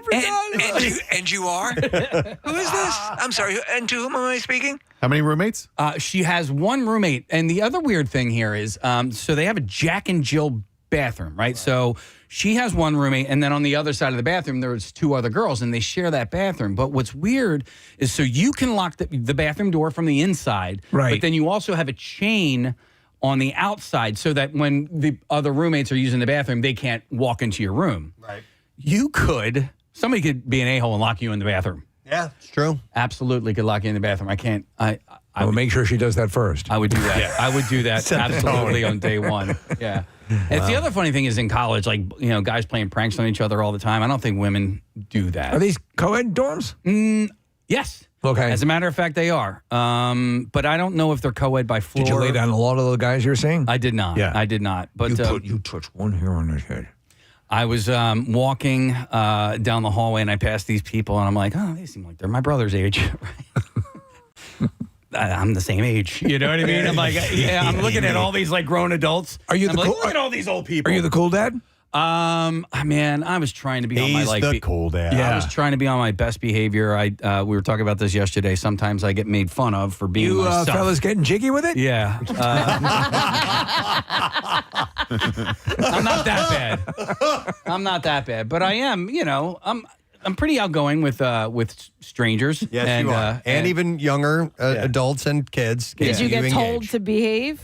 No, okay. because I was already on my best behavior. Yeah. Also, my son wasn't there, and if he were there, I would have been a punching bag the entire time, physically and emotionally. So Like, because he picks on you? yes, Oh, good. he's such a bully, Kath. Oh, I love that kid. He literally, like, I'm just sitting there watching TV, and it's like, "Ooh, 2 for flinching," and I'm like, I didn't flinch, and he hits me anyway. I swear to God, I'm Vern. And he's Mouth or whatever, Teddy Duchamp. Teddy Duchamp. Yeah. I don't think there was a time where I ever would have done the flinch thing with my dad. Right? Would you I allowed have it. Preston? No, I used to, my dad, we're heading down another path, but my dad's feet were very sensitive. Yeah. And if I would tickle them, he would like kick me across the room. I would do that from time to time just to piss him off. Yeah. Because it was funny. Oh, Yeah. I have a story, but About. oh no, it's about that. No, I have to save it. I don't know if I'm allowed to tell it. It's All right. bad. Yeah, so Someone she's. may have stole someone's legs and ran away with them. Oh, What? Okay, I know who you're talking about. We got to hold on to this story. Yeah. We gotta find out. If we can so- talk. Because those aren't supposed to come off. How emotional did you get when you left, or did you hold it together? Pretty You know what, man? I think we all held it together really well. I was do I? very, very proud of everybody. But the final goodbye was pretty emotional. My wife and Casey hugged and cried on each other's shoulders, and then I came over, and I actually was pretty good, just a little bit teary or whatever. And then she turned around and she went to say goodbye to my youngest, Avery. And Avery gets out of the car just sobbing, crying. And I was like, oh, my God, I can't do this. Oh, no. Yeah. That's tough. Gonna miss her. Yeah. So, but I mean, it's the funny thing is you think about distance. So your son is at Westchester. Yeah. Do you see him a lot when he's away at school? No. I mean, that's a quick drive. Yep. But you're looking, it's you got to push him out of the nest. Well, they got to have some independence. Independence. Well, and that's what I said to Casey though. Like it is when you're at Westchester because I went there, so it was far enough away that you didn't have to come home, and if you were okay, you're good. But if something happened and you needed to go home, which it did a few times for me, I was an hour away. Right. Yeah. Casey's a plane ride away, so that's a different story. Yeah, it's a big time different story. So that's the only thing is like, if something goes sideways on her, we can't be there in an hour. I think you can be there and it will be okay and she'll be okay. But yeah, it's a plane ride. Yeah, and her roommate is, I think they live like an hour and a half from the campus. And then I think her grandparents live like a half hour from there. So at least she has pal around with the grandparents. Some sort of like home base. Who likes butterscotch? We don't stand for baloney here.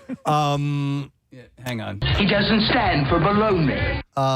Question. Yeah. I forgot what it was. Never mind. Oh, good. I started thinking about baloney. I thought you were going to make me cry or something. Oh, no. When will she return for the first time for winter break? I don't, Thanksgiving. Around Christmas, right? Yeah, Thanksgiving. But we're going to go out there. So I think my wife wants to go out there for her birthday next month. When's the semester end? I don't know. I know that she's taking finals on her birthday, and her birthday's on the 12th of December. So, but she'll be home for Thanksgiving. She'll be home for Thanksgiving. Don't they have like a parents' weekend or family weekend? We're going up there for that. That's Okay. November 2nd.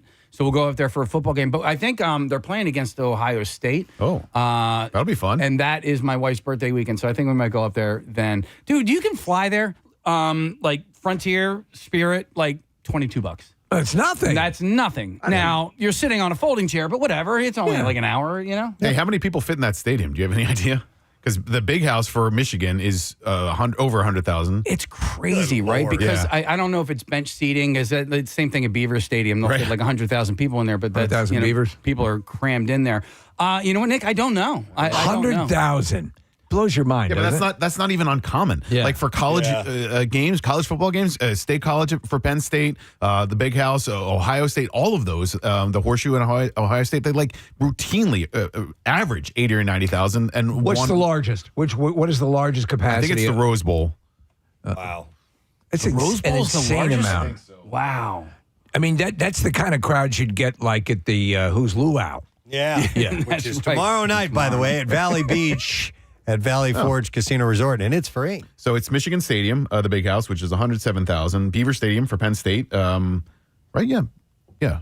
That's 106,000. Ohio Stadium, where Ohio State plays, that's 102. So yeah, I mean, there's some big ones out there. Wow, nice. All right, well, I'm glad everything went well and uneventful. Yeah, I'm sorry I don't have any great stories for you guys. We're Not glad to really. hear it went well. You want that to go well, and everybody seems happy, and you're off and running now. That's it. I'm maybe now on to a swim spa. It's going to be a little more quiet around the house. I know, just a little bit. We had one leave, and then it's substantial. Did you notice immediately? Immediately. Yeah. I think I'm gonna less laundry. Did you build? Did you build a mock Carter to have there? No, but actually, Caroline is about to move into Carter's room. Oh, wow. That's happening now. So wait, does that mean Carter's never coming back? No, Carter now gets Caroline's much smaller room when he returns for little visits. So his room is much bigger than she's moving into a bigger room. Mm-hmm. Okay. Yeah. All right. So do we all vote on this, or does she just say I'm taking it? Oh no, it was all Caroline's call. Okay. So all good, all good. All right. Well, anyhow, and the cat's in the cradle and the silver spoon, little boy blue and the man on the moon. We'll help you out. We're here for you. All right, we're gonna. The cat's in the cradle and the silver spoon. Oh, this song still rips my heart out. Wow. When you're coming home, Dad, I don't know Waiting for it. when, but we'll get together then. You know we'll have a good time then. Thank you. That's exactly what that needed. All right, we're going to take a break. We'll come back in a second. Don't forget to text word secret to 39333. Those tickets to see Daughtry. We'll be back with the Bizarre Files, so stay with us.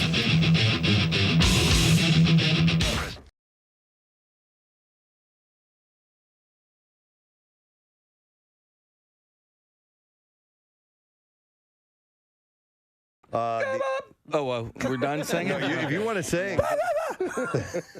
I can't get that eye.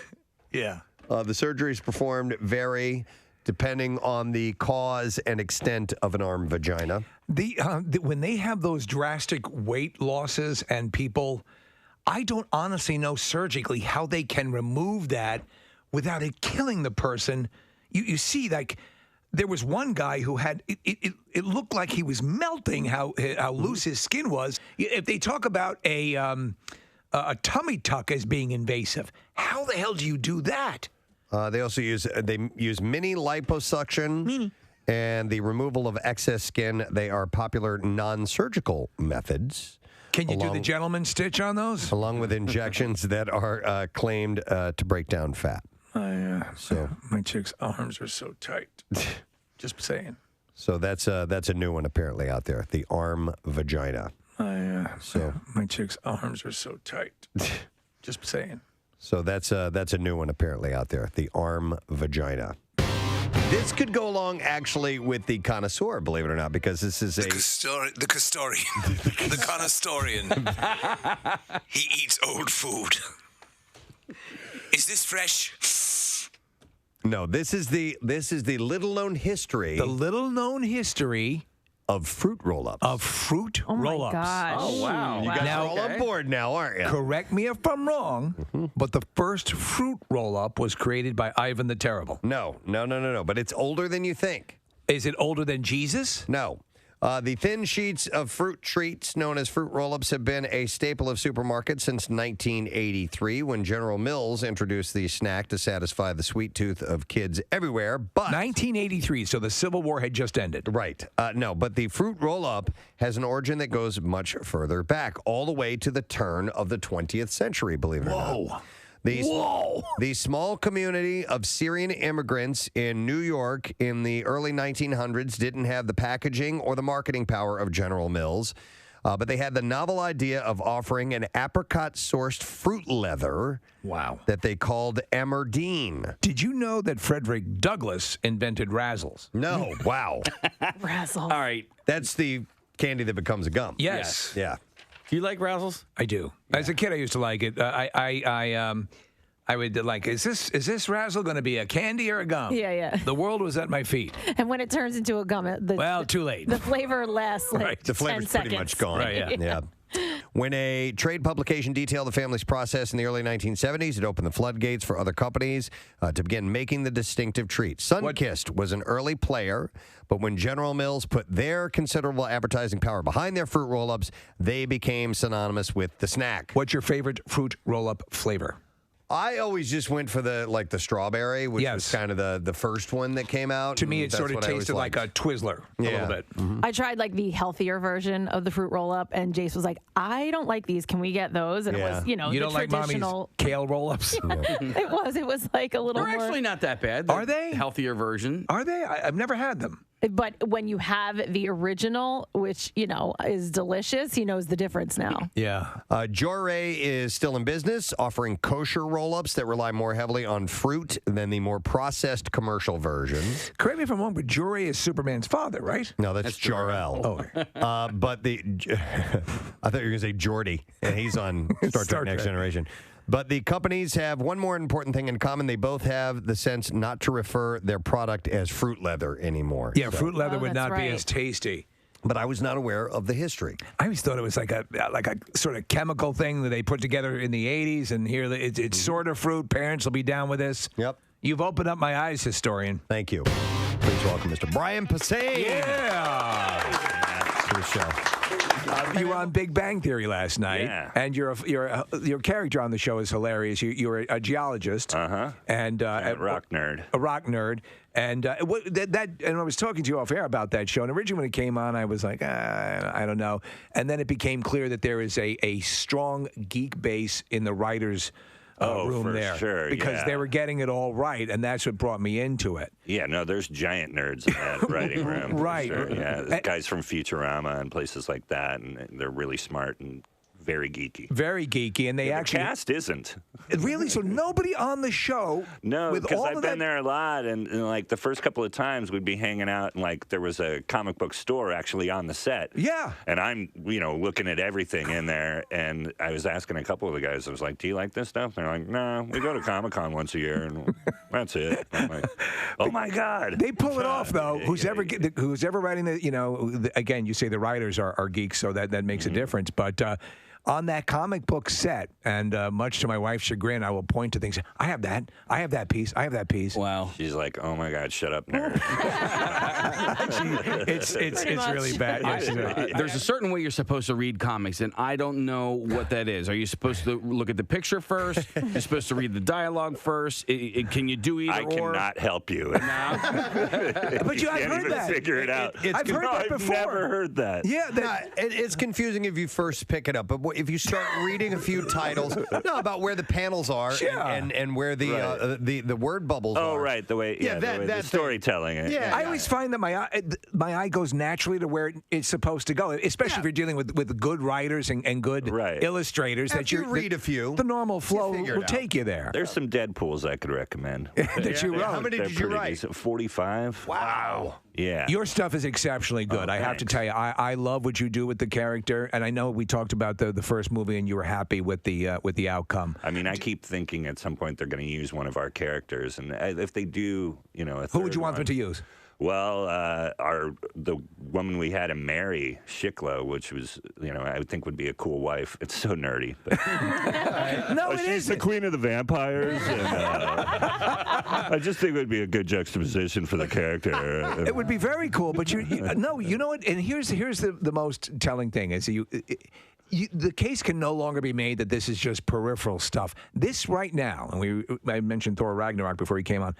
This is what is fueling Hollywood. Oh, yeah. This is it. Yeah, there's not a lot of other big movies. All the big movies are geeky movies. Right. Yeah, for sure. And also, the best ones and the most successful ones are the ones that are deeper and have more meaning and that are characters that are well written. And, right. And I was talking with Nick Murphy, who's he's a fellow nerd too. But these universes that exist beyond the movie, the characters that exist beyond the movie, they make the entire movie more compelling. Right. And then, like for me, as I was watching Thor, and they got it so right. Part of my head was exploding because I was like, this is something I've always wanted. Right. And no one's ever gotten it right, but these guys are getting it right. Like, whoever's involved at Marvel and, Well, Kevin Feige? Yeah, but all the guys. Yeah, Feige. Yeah. So to deal with this, and because we have been through, we're old enough to remember the failed Thor attempt on the Hulk TV series. Right. The guy who was basically like a beach bum, with a horrible plastic-looking hammer, and it was just all the failed attempts. Spider-Man basically rappelling down a building. Right. This was stuff they could never pull up. Now, not only are they pulling it off right now, they're nailing it to the original imagery that we loved to begin with. Well, yeah, it had that Jack Kirby feel, and we're making this so geeky. Well, speaking of geeky, I love when I do a nerd voice when I'm being nerdy, like I need to. Your nerd poker. This has gotten such a buzz. Please explain to people what goes on here. Well, it's just Dungeons and Dragons, but I've always looked at D&D as like it's just a geeky form of poker because for me and my friends, it's more about the hang than it is the actual game. And that's what a lot of D&D nerds don't like my podcast because we play D&D, but we also mess around. And it's light and loose. Yeah, it's just a bunch of dudes hanging out in a room. And is it an ongoing story? I'm sorry, because I don't know. So, yeah. So when you guys show up every week, it continues from the week prior. Yeah, and our dungeon master has to remind us because I have a short attention span, and I've smoked some stuff over the years. Just a bit. Who surprised you? Who's come out of the woodworks as a D&D fan? Well, we had on our show, we had Joe Manganiello on our show, and that guy's wild. My wife was like calling all her friends, like, he's in my living room. He's Sofia Vergara, Magic over. Mike, and True Blood. Yeah. He's super handsome. Yeah. Like me, we're all geeks, and we were all looking at him going, he's dreamy. And then he pulled out his box of figures, and he's got he's more into Dungeons and Dragons than anybody I know, than anybody I've ever played with. Like, and Patton Oswalt used to paint his own figures. Oh my God! But Manganiello has like this whole, and they're alphabetized and it's super like OCD. And Did you start making fun of him? I felt pretty cool. I'm like, look at this geek. I'm kind of the badass in the room. You know? That's great. What a nerd.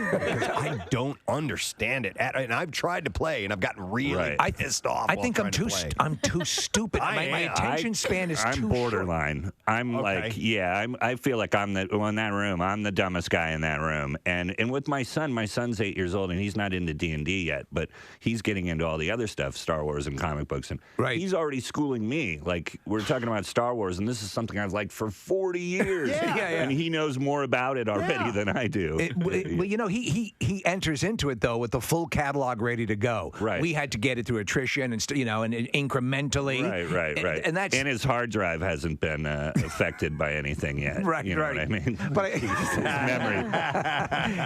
He's fully his memory's wired. better. Yeah, but it's part of the deal. The games are like you see them in the back of the comic book stores and they're playing. I'm like, man, it looks like it's so cool and you can get lost in it, but I can't. I would find myself playing with the figures too much, like the little, that's me. Like I remember the game Mousetrap as a kid. I never played the game. I just played with the Mousetrap. Nice. So it's all part of the deal. Too dumb for Mousetrap. I was too dumb for Mousetrap. So that shows you why I can't succeed at this. What are the games? What are the things are you into on that level? The D&D? Are you Magic the Gathering as well, or are they two separate camps? It's not even that. It's like I'm so obsessive that certain things I've stayed away from. Like, I never got into World of Warcraft because I just knew my wife would never see me again and would probably divorce me. And same thing with Magic the Gathering. I think if I got into it, I would have all the cards and I'd be on eBay buying them in the middle of the night. I got to get the wand of whatever. And, Yesterday, my wife is going through our closet. She's getting her coat to go outside, and she pulls out. I bought this jacket from the Rocketeer, Kathy, this leather jacket, because I got the helmet. She pulls it out and she goes, "What is this?" And it's those moments. Well, it goes with the helmet. It goes with the helmet. That's exactly what I said. Wives don't understand that. My son told me last night. He goes, "Dad," he's 17 years old. He goes, "Did you know that there's a rumor that if you stay a virgin until you're 30, you have wizardly powers?" You're like, no, honey. It was pretty damn funny. Wow. So that maybe they're holding out for that. Some of the geeks. Maybe it's possible. Oh, God. I never heard that one. Yeah, I didn't either. I made it to 21 and now I'm a little bit of close-up magic. Yeah, I got pretty close. 7th level mage. Did you get started in it by just like doing your own little fan fiction just for fun, and then in comic books? Yeah. And then start showing it to people, No, I mean, I got in because I was into it, and I was already a comic, and so I was hanging out with Marvel guys and DC guys at Comic-Con every year, and they just became my friends. And then I did this other thing for Image first with my writing partner he'd grown up working at a comic book store out in Jersey, and when he moved out to L.A., he and I became friends. Oh, okay. Jerry Duggan, and we just wrote that book on our own, and then once we did that, Marvel kind of was like, "Well, you guys know what you're doing. Do you want to write Deadpool?" And the way it came up, you must have crapped yourself when I did, yeah. But I still had to even though they wanted to give me the job, I still had to prove that I was worthy. So I had to give them the first year of stories. So we had to do work to actually get the gig. I remember because they listen. There's the long-standing tradition, and it was very hard to get into that group. I remember the story of a guy who was a writer who ended up writing for Mad Magazine over the year, and that was revered Mad Magazine. To get in there, it took forever. It was like Parliament. Right. You almost had to go through that process. But thank you, Kathy. Text word secret to 39333. We're going to give away that prize, tickets to see Daughtry in just a few minutes. So this is your last call. Do that now because we're going to do the Bizarre File. WMMR presents Preston and Steve's Bizarre File. All right, let's start with a story about super yachts. Super yachts are causing a bit of a ruckus in the Mediterranean these days after a yacht commissioned by Apple founder Steve Jobs crashed into another ship last week. A town on the Mediterranean coast has now had to shut beaches as waste from the multi-million-dollar yachts are washing up on shore. That's not good. Waste dumped, and by waste, I mean human waste, from a $250 million yacht anchored off the coast of France forced the closure of beaches to protect the welfare of residents. Authorities in Nice shut certain coastal resorts on August 11th as waste, including oil slicks, washed up on shore. The pollution came from the multi-million-dollar CC Summer super yacht, which was anchored off of the French coast earlier in August. The yacht, which was previously known as Mad Summer, is thought to have dumped waste into the Mediterranean Sea on August 11th. When the waste began washing up on shore, local authorities closed the beach and had to call for support from the fire services to clear up all of the yuck.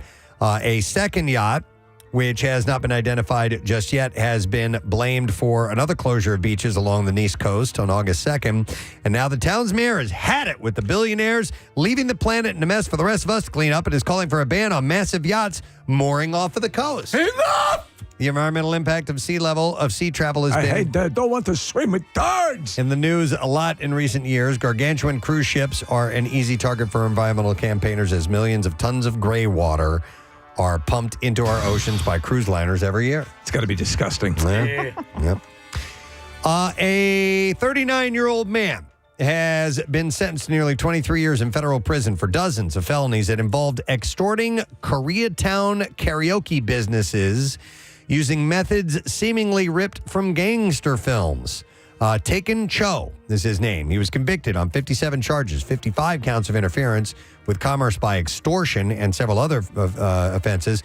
Prosecutors say that from 2018 until his arrest earlier this year, Cho demanded protection money from karaoke businesses in Koreatown, as well as from drivers of doomies, D-O-U-M-I-S, or hostesses, employed by patrons of the karaoke establishments. I mean, it's a real pretty air supply song you're singing. He exclusively went after karaoke bars, using threats and at least once a baseball bat. Cho physically attacked, threatened, and instilled fear in his victims to induce them to pay him so-called protection fees that ranged between $100 and $1,000 per month, either in person or via Venmo. This son of a bitch. Yeah, in one instance, a Doomie driver refused to pay Cho, so Cho and an accomplice beat him with baseball bats until knocking him unconscious and then stole his minivan.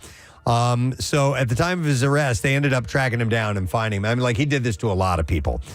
He had a 9mm firearm, partially built ghost gun, multiple high-capacity magazines loaded with ammo for a revolver as well. You should feel safe when you're singing Seals and Cross. Prosecutors added that one of the firearms was fully loaded with safety engaged. He had an illegal knife, 2 metal baseball bats, and over $20,000 in cash. Karaoke. Yep, he was sentenced to 270 months in federal prison in order to pay over $240,000 in restitution. But I had never heard of somebody extorting karaoke joints before. It's like going after mimes. Yep.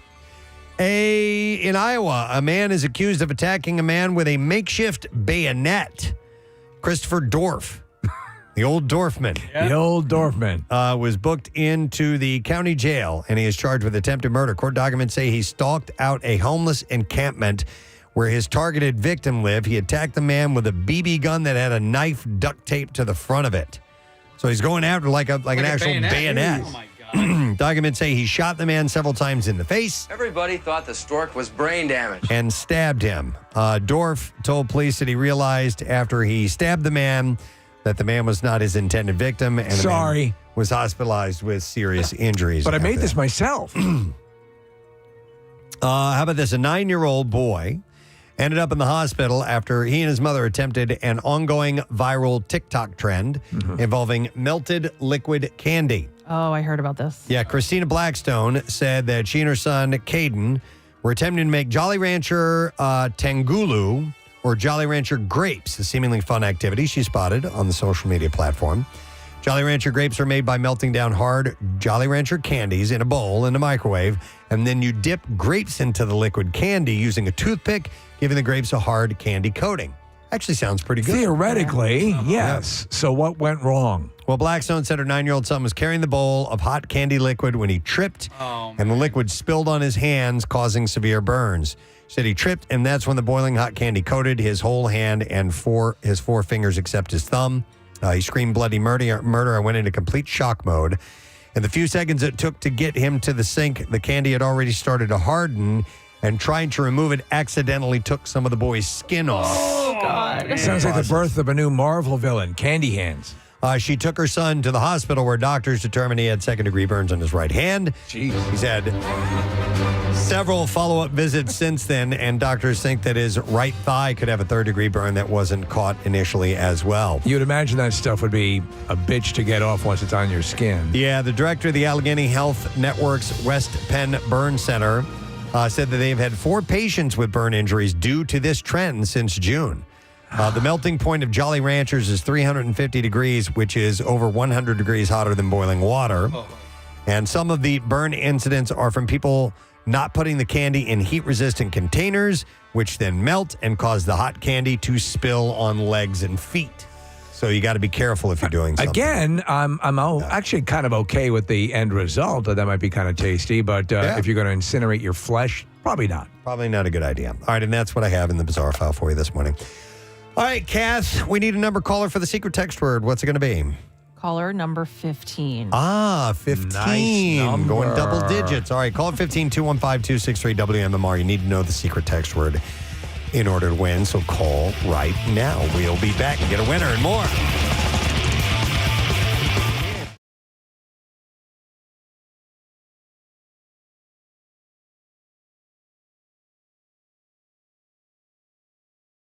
I mean, do they ever bring up the topic of other potential characters? Oh, yeah, for sure. And I've been told I can do a Star Wars book if I want to. Wow. You know, any of the Marvel stuff. But it's just coming up with the idea because you don't want to just, half-ass it with that kind of thing. Sure. Because that was the thing with Deadpool always was I was worried about, making the nerdy fans mad.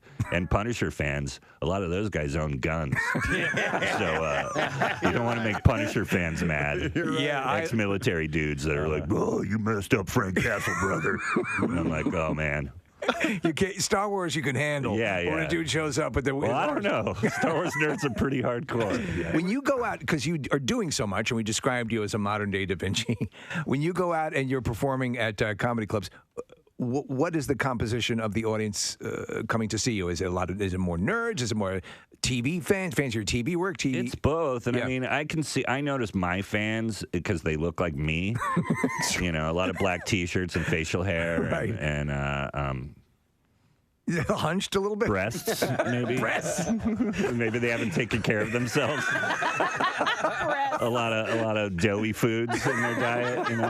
I don't know. I'm not judging. No, it's the more the merrier. I've lost a lot, but yeah. Yeah, you look good. Yeah, thanks. Yeah. You're a big-time rocker. You been to any concerts this season? I went to Tom Petty's last show. You did? The Hollywood Bowl? Yeah, Hollywood Bowl. And then the kidding. following week he was dead. And there's no way I would have, if he would have said, man, this is his last show. He didn't seem, like 1 foot. Were you so glad you went, though? Oh, absolutely. But that taught me, I'm like, I'll never say no again. Like anybody who comes through, I'll be like, that guy might die. So. Unless they're young. But, yeah. Who's on the list? Who's on the got to get to list for you? I don't even know. I mean, well, if Floyd ever gets back together or Zeppelin or any of those, obviously, but there's not too many. Tom Petty was one of the only. I had never seen him, and I'm so glad I did. Have you seen the Stones? Yeah, it was the same question. Yeah, I saw them in the old days. Okay. Yeah, I saw them with Guns N' Roses and Live in Color in 90. That's a hell of a show. Yeah, was it 1990, 1989 that was 90? a triple bill? Yes. Yeah.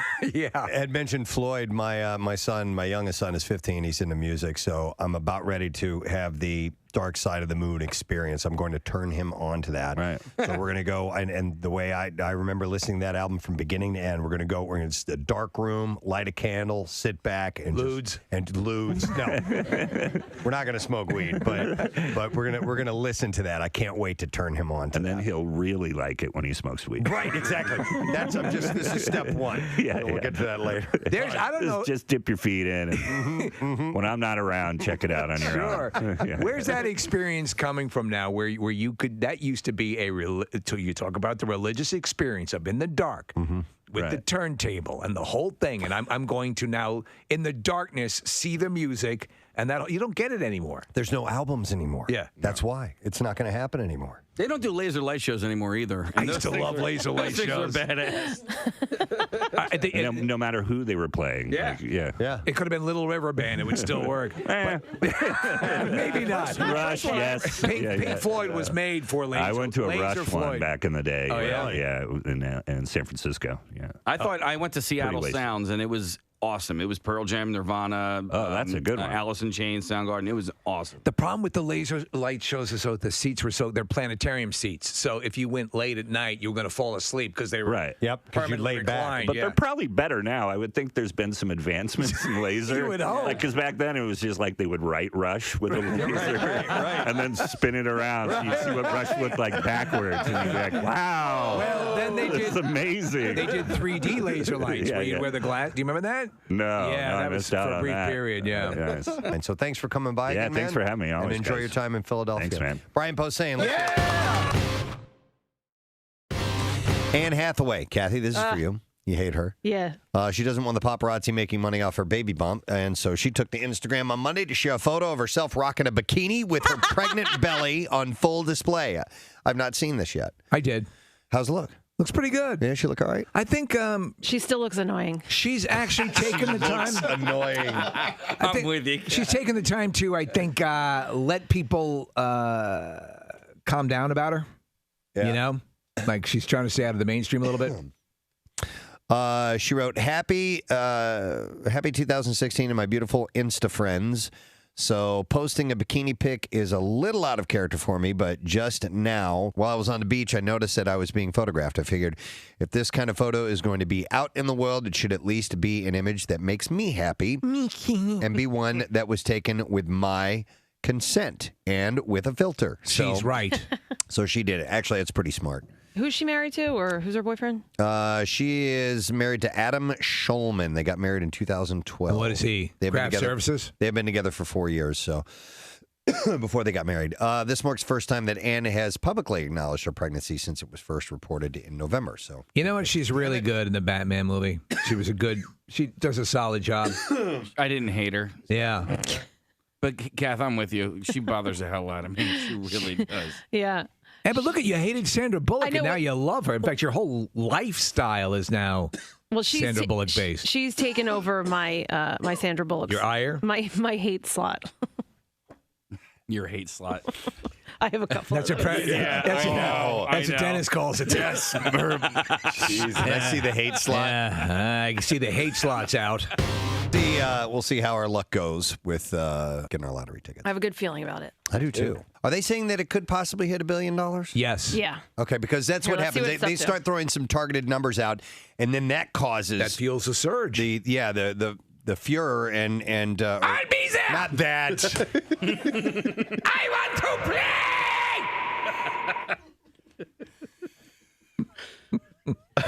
Furor is also. The Fuhrer has heard. Jesus. I hope he doesn't win. The current. That would be bad. That'd be bad if Hitler won the lottery. You know what? I would quit. I would retire. Jeez. I would get. And that would be a good thing. You know, I'd get a little place, go fishing. Forgive and forget? Yeah, you know. You know what? I'll even hang out with some Jews. I'm wealthy. Who cares? Oh, man. Oh, my God. All right. Anyhow, the fervor. Yeah. Is that a better word? Sure. Yeah. All right. The Fuhrer has some bad memories. Oh, God. Penelope Ann Miller, who we had on the show when The Artist, that movie was nominated. Did you ever get to see that? I did not. You would enjoy it, really. Really? I know it's a weird conceit to have it, you know. It's a silent movie. Silent movie, but I've seen scenes of it, and it looks entertaining, looks engaging. So it's well done. I would like to watch it sometime. She has a full-on bad shot in it, too, which is amazing. Full-on bad shot? Yeah. Wow. That's how they used to do it in the silent days. Nice beaver. When they needed extra dialogue, they would move that around, too. Move that around? Well, you see it move, and then a card comes up that says queef. Dude. Wow, we took it in that direction. Serious. We had to because we're artists. Did we? Because we're artists. Some people work in oils. And it would have, when the word queef would come, have little quotations around it. Yeah. And then the dog looked up. Yeah. Oh, my God. You know, the way they used to do it in the classics. I don't know that. Somebody in the theater would be playing piano during that. Ding, ding, ding, ding, ding, ding, and then the music would stop.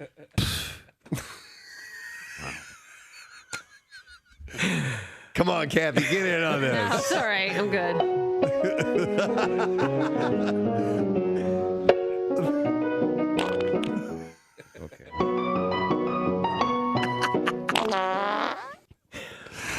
I don't even. Well, listen. My God. Some of that might be untrue. It might be. Or all of it. All right, some birthdays today. As we wait for your answer, it is the 18th day of January, and from the band Korn, Jonathan Davis celebrates.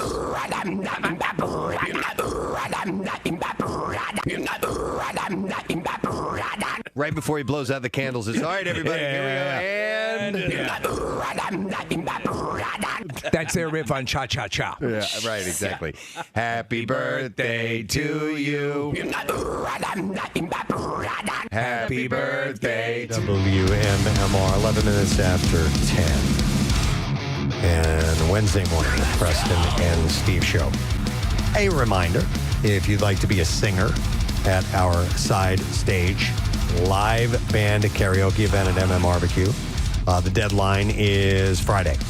2 days left to get your video into us via YouTube. It's easy. Go to WMMR.com, click on contest. The details are there, but you just make a YouTube video. Very simple to do. And you'll send a link to us. And then we'll do a voting process, and then 10 singers will be chosen to perform at MM Barbecue. Each singer will get a 4-pack of tickets to the MM Barbecue, too. That alone is worth it. Yeah. So our band is Musician Impossible. Just a reminder, the deadline, Friday. If you know someone, even if they're not, a huge Preston and Steve Show fan or anything like that, but you think that they should be highlighted, we want just people who are going to have fun and be good performers. And would you say that let them know? The crowd's very supportive. I mean, my God, obviously yes. you can't be god-awful, but, they are, let's put it this way. The crowd is way more supportive than I thought they would be. And that was from out of the gate, number one. People were loving it because the main reason is they're seeing these guys, these amateurs up on stage having fun. Yes. And what's not fun about that? So we will have that at the MM Barbecue coming up on the 21st. All right, we're looking for a secret text word number caller. And it is Thomas who is caller number 15. So I'm going to go to him. Thomas, good morning, sir. Good morning, it. Good morning to see you. Thomas, what is our secret text word? Spartan. Spartan. You got it, buddy. Hang on. You get tickets to see Daughtry, the Adrenaline Gone Ballistic Holiday Tour, Saturday, November 30th at Franklin Music Hall. Tickets are on sale now via AXS.com. Our random winner, wow. How would you say his name? Will Concession? Yes. Concession? Yeah. From Norristown is our random texter, and Will is also going to get tickets to see Daughtry coming up Saturday, November 30th at Franklin Music Hall. Don't forget, we had Chris Daughtry on earlier. $3 of every ticket for that show is going to go to the Camp Out for Holidays. Yes. My daughters. My Daughtry. Excited about This is my Daughtry. All right, lesson question time. We're going to give away a pair of tickets to see Kevin Hart, the Acting My Age tour, Thursday, December 5th at the Met. And the question we will ask this morning is, which two cucks liked watching Jennifer Lopez having sex? You won't believe it. 215-263-WMMR. You had to have heard that earlier this morning. There were two of them. And I will tell you, you know these, they're superheroes. Mm-hmm. I'm giving you a little hint. Which two cucks liked watching Jennifer Lopez having sex? Her and Ben Affleck. 215-263-WMMR. Call if you know the answer. We will do the trash while you're calling in. The trash business is a gold mine. 93.3 WMMR with Preston and Steve's Hollywood Trash.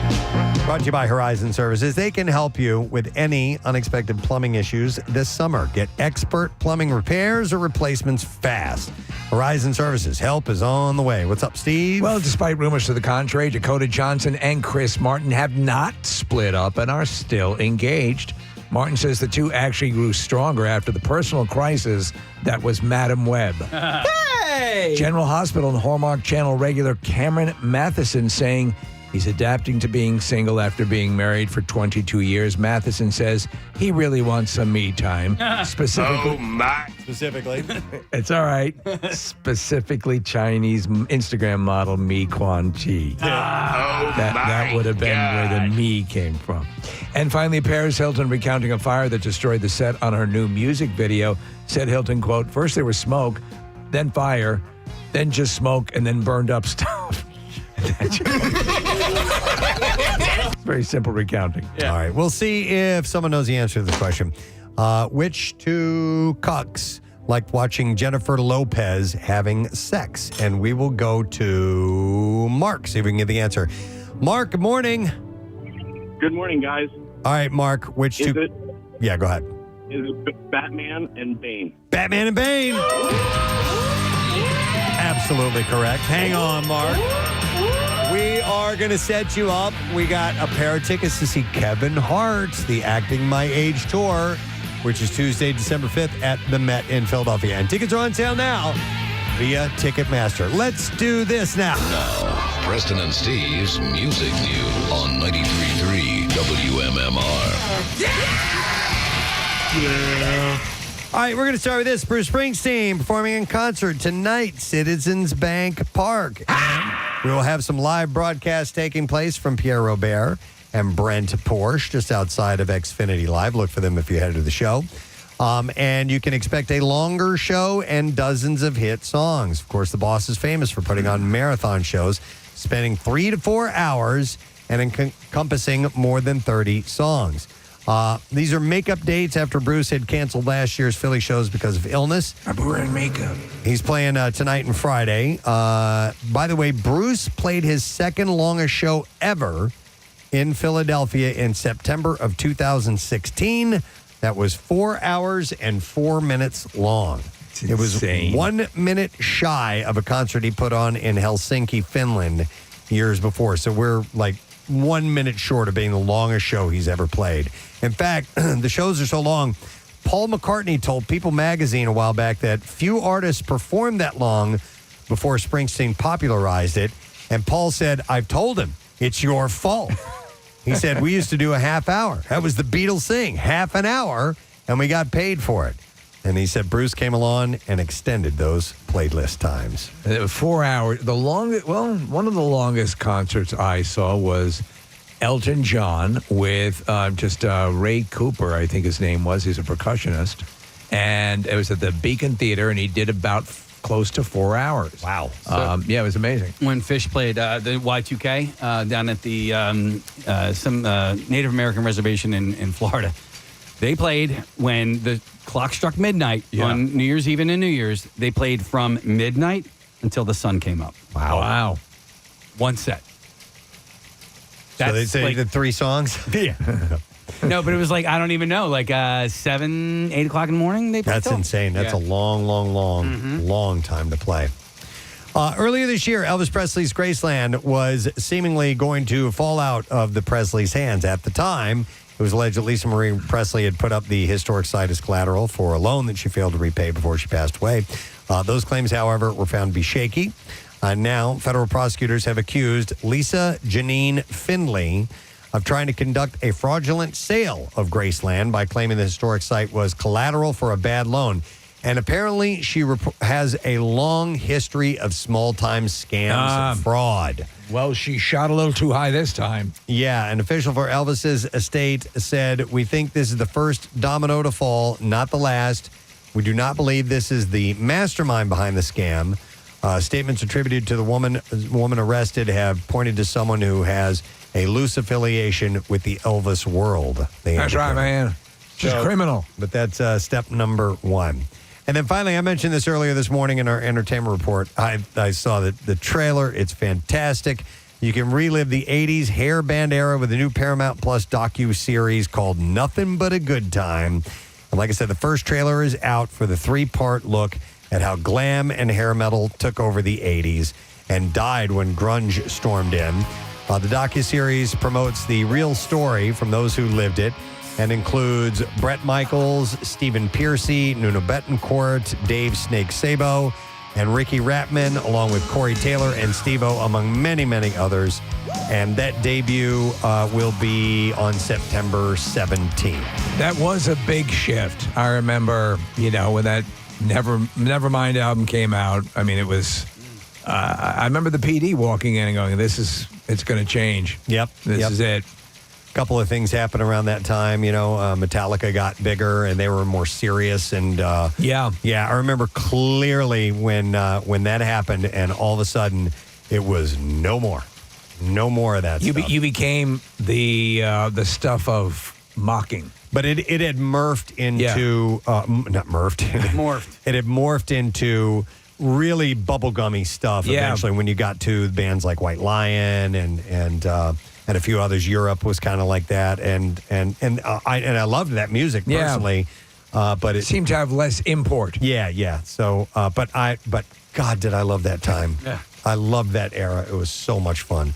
All right, that's all I have in music news for you. We are going to break and come back in a second, wrapping up the program when we return with the letter of the day for the Word of the Week prize. So stay put.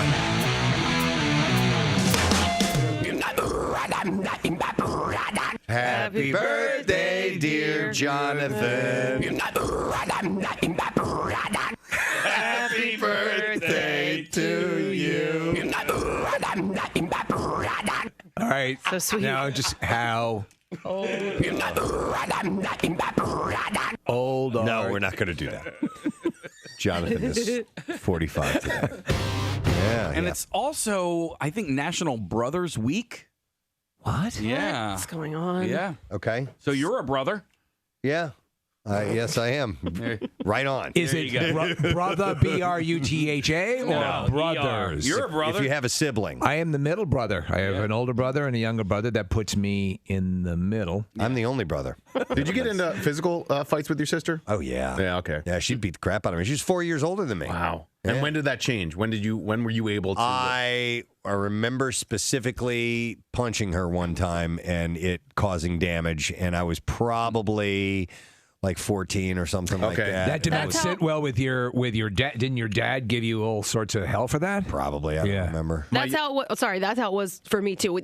They didn't punch, but I remember the first time getting like seriously hurt, and I was like, okay, I'm not gonna like instigate shoved or this something anymore. like that. Yeah. Whatever it was, like I got hurt, and he was a little too strong for me. Then I'm like, okay, we're not gonna do that. Yeah, like Kathy, I was the oldest, but then my youngest brother Josh started playing ice hockey, and that got him in really good shape and much stronger than me. And it was probably, I don't know, 12 or 13 when he was able to overtake me at that point. To talk. Yeah. Wait, and how much older were you? I'm 7 years older than he was, but I remember him At getting 12, 13, he could, yeah, because he started playing hockey when he was 6 or 7 years old. Wow. Those two things I wish I'd wrestled when I was young. You had a 7-year-old beating you up when you were 14? No, he was pay 13. attention. He was 17, I getting want your beaten up by a girlfriend. 12-year-old. I like your girlfriend. Oh, he was getting the girls. I'm going to take her. Yeah, Josh was much cooler. I'm going to make you watch. He's 7. Honestly, you would not think that a 7-year-old would possess the kind of strength necessary to beat up a much older. I guess at that point he was a man. But apparently the 7-year-old just throttled him. Pierre might need some assistance. What's happening? The lid on his coffee is about to fall off, and he's got his hand. I know, Pierre, you were a little sick, a little congested. You sounded yesterday. Yes. Are you fighting something, or is it full blown? No, it just over the weekend I got some kind of a Bishop Robert, by the way. I'm sorry. Yeah. Your hat was pointed exactly in the shape of a Catholic bishop. Wow. I'm sorry. Go ahead. I'm a bit disheveled. Just a bit. His shirt is falling off. What makes you say that, honey bunny? You dress me every day. His hair is shooting out forward today, which is wild. No, I'm a little scattered, which is not normal for me because I'm sharp as a tack. Honestly. 50 bags in the Tommy Talk. 50 bags in the Tommy Talk. And the Tommy Talk. Yes. There's a fresh one for us. I think most people, when they see you like this in the morning, they assume West Point cadet. Exactly. Thank you, Steve. Thank you. Thank you very much. Appreciate that vote of confidence from a fellow military man. So today is National DJ Day, Disc Jockey Day. I heard you. I only heard the last part of it, and I think you were alluding to my various meltdowns, were you not? They're hilarious because Marissa howls. The interns like cower, and Marissa will just laugh in my face because I'll make a little boo boo, and then and we'll be right back after this. Off mic. Dude, you just said it. I was stretching. I didn't have my hand anywhere near the button. Lord. Sorry about that. Oh my God. I meant to say that's exactly what you do. Yes, mother effing. Mother effing. You just gave us a really dramatic presentation. It just came right out. Yeah. That's what you get when you wake up in my body. Yeah. Look at that. Really? And what's that? My temporary tooth just popped out. Oh my God, Steve's tooth just fell out. Oh, that is too perfect. I didn't know you had a temporary tooth. Oh yeah. The postman did. Can you see that? How did it come out? I don't know. You don't have food in your mouth. Nothing. No. Can you smile for me? Shoot. What are you gonna do? Now we gotta look at that all morning. Oh, knock it off, you. Wait, can I see your tooth? There it is. I don't want to see that. That disgusts me. I can't believe your tooth. Casey's losing it. It feels so effed up. Oh no. Yeah, they put the post in and everything, so I gotta. So what are you supposed to have an implant? Is that? Yeah. So that's there until the implant will go in. It'll go in. So I guess I'll be going to Dr. Petula. I wondered why my little. I was drinking hot chocolate, my coffee. Did you feel it? A little squirt came out. I'm like, why would that happen? Oh my God. We should all just go home. That's too funny. Oh, hey, Steve. Thank you for my birthday present. Well, you poor about to see that from a At least you're laughing at it. Oh. Well, there are worse things that could happen, certainly. My nuts could have fallen off. Yeah, I'll have to take that. Yeah. God. All right. Okay. All right. No, Moving on. Seriously. No. It's a Mickey Rourke look I'm rocking today. Yeah, are we going to be able to do the show? I don't know. No, I think I can.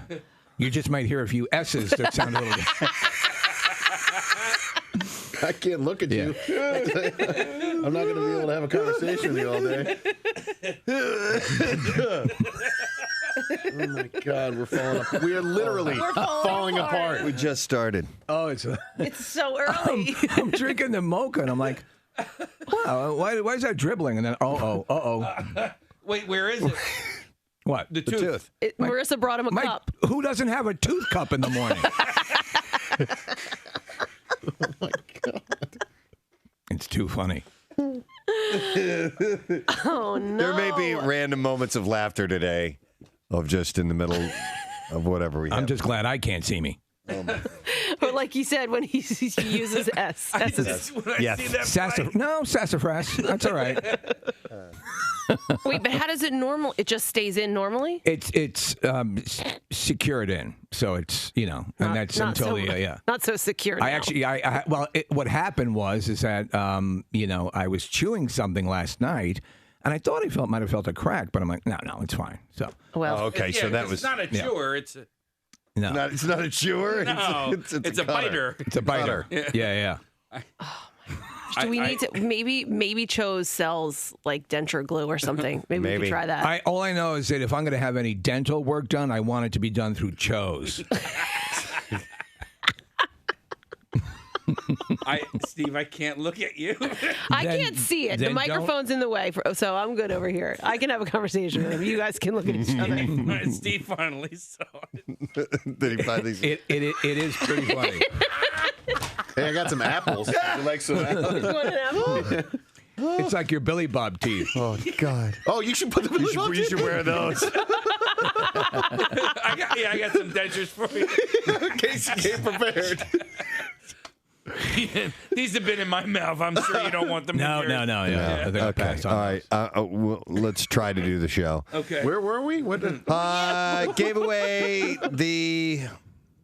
You did the stupid question, right? Crazy. No, I'm looking at some of these calls coming in. Yeah, we did the stupid question. So he gets Lego Marvel's Avengers, which is available for PlayStation 4, all platforms, PlayStation 4 and Xbox One. All right. So, dear God. All right. So at the box office this weekend, number one was The Revenant. Yes. 16. Yes. I know, man. It's sad. Your lungs are full of mucus. My tooth fell out. Our pets' heads are falling off. We're going to have to remind people of that all morning long. It's too good. Yeah. It's been a rough week for the ladies in Charlie Sheen's life following last week's revelation that his ex-wife Brooke Mueller is back in rehab. Help from Jelly Roll on 93.3 WMMR. The song is called All My Life. We heard it right here on MMR 1030, Preston and Steve Show. Program coming to a close for the day. We had a nice day today. I would like to thank our solo guest, and he was a great conversation. Chris Daughtry of the band Daughtry. Nice guy. Really nice guy. I mean, he's just, he's easy to talk to. And also the fact that the band is chipping in to help out with Camp Out for Hunger this year is just huge. So their tour is kicking off in Philadelphia, and it's called Sleep Theory is playing on the bill as well. But they are, for that show at Franklin Music Hall, which is on November 30th, they're donating $3 from each ticket sold to the Camp Out for Hunger. It's terrific. Yeah, really nice. That's great. So tickets and information available at WMMR.com. Get those tickets now, and not only going to see a really great performance, but contributing to Camp Out for Hunger as well. Really, really cool. Let's see. What else do we need to do? We need to get a letter of the day. Casey's back, so let's give him that privilege. Here we go. Preston and Steve on 93.3 WMMR. Now, the Daily Letter. The Preston and Steve Show is brought to you today by The Letter. O as in Orange. All right. Not even a word, but it's part of our word. The O is, and we're going to give away, is really cool, a meet and greet and a pair of front row tickets to see Incubus Tuesday, August 27th at the Wells Fargo Center, performing their 2001 album Morning View in its entirety, with Coheed and Cambria also on the bill. And tickets are on sale now via Ticketmaster if you would like to buy those. Pierre will be in here shortly. I do have something very interesting that I was enlightened to just a moment ago.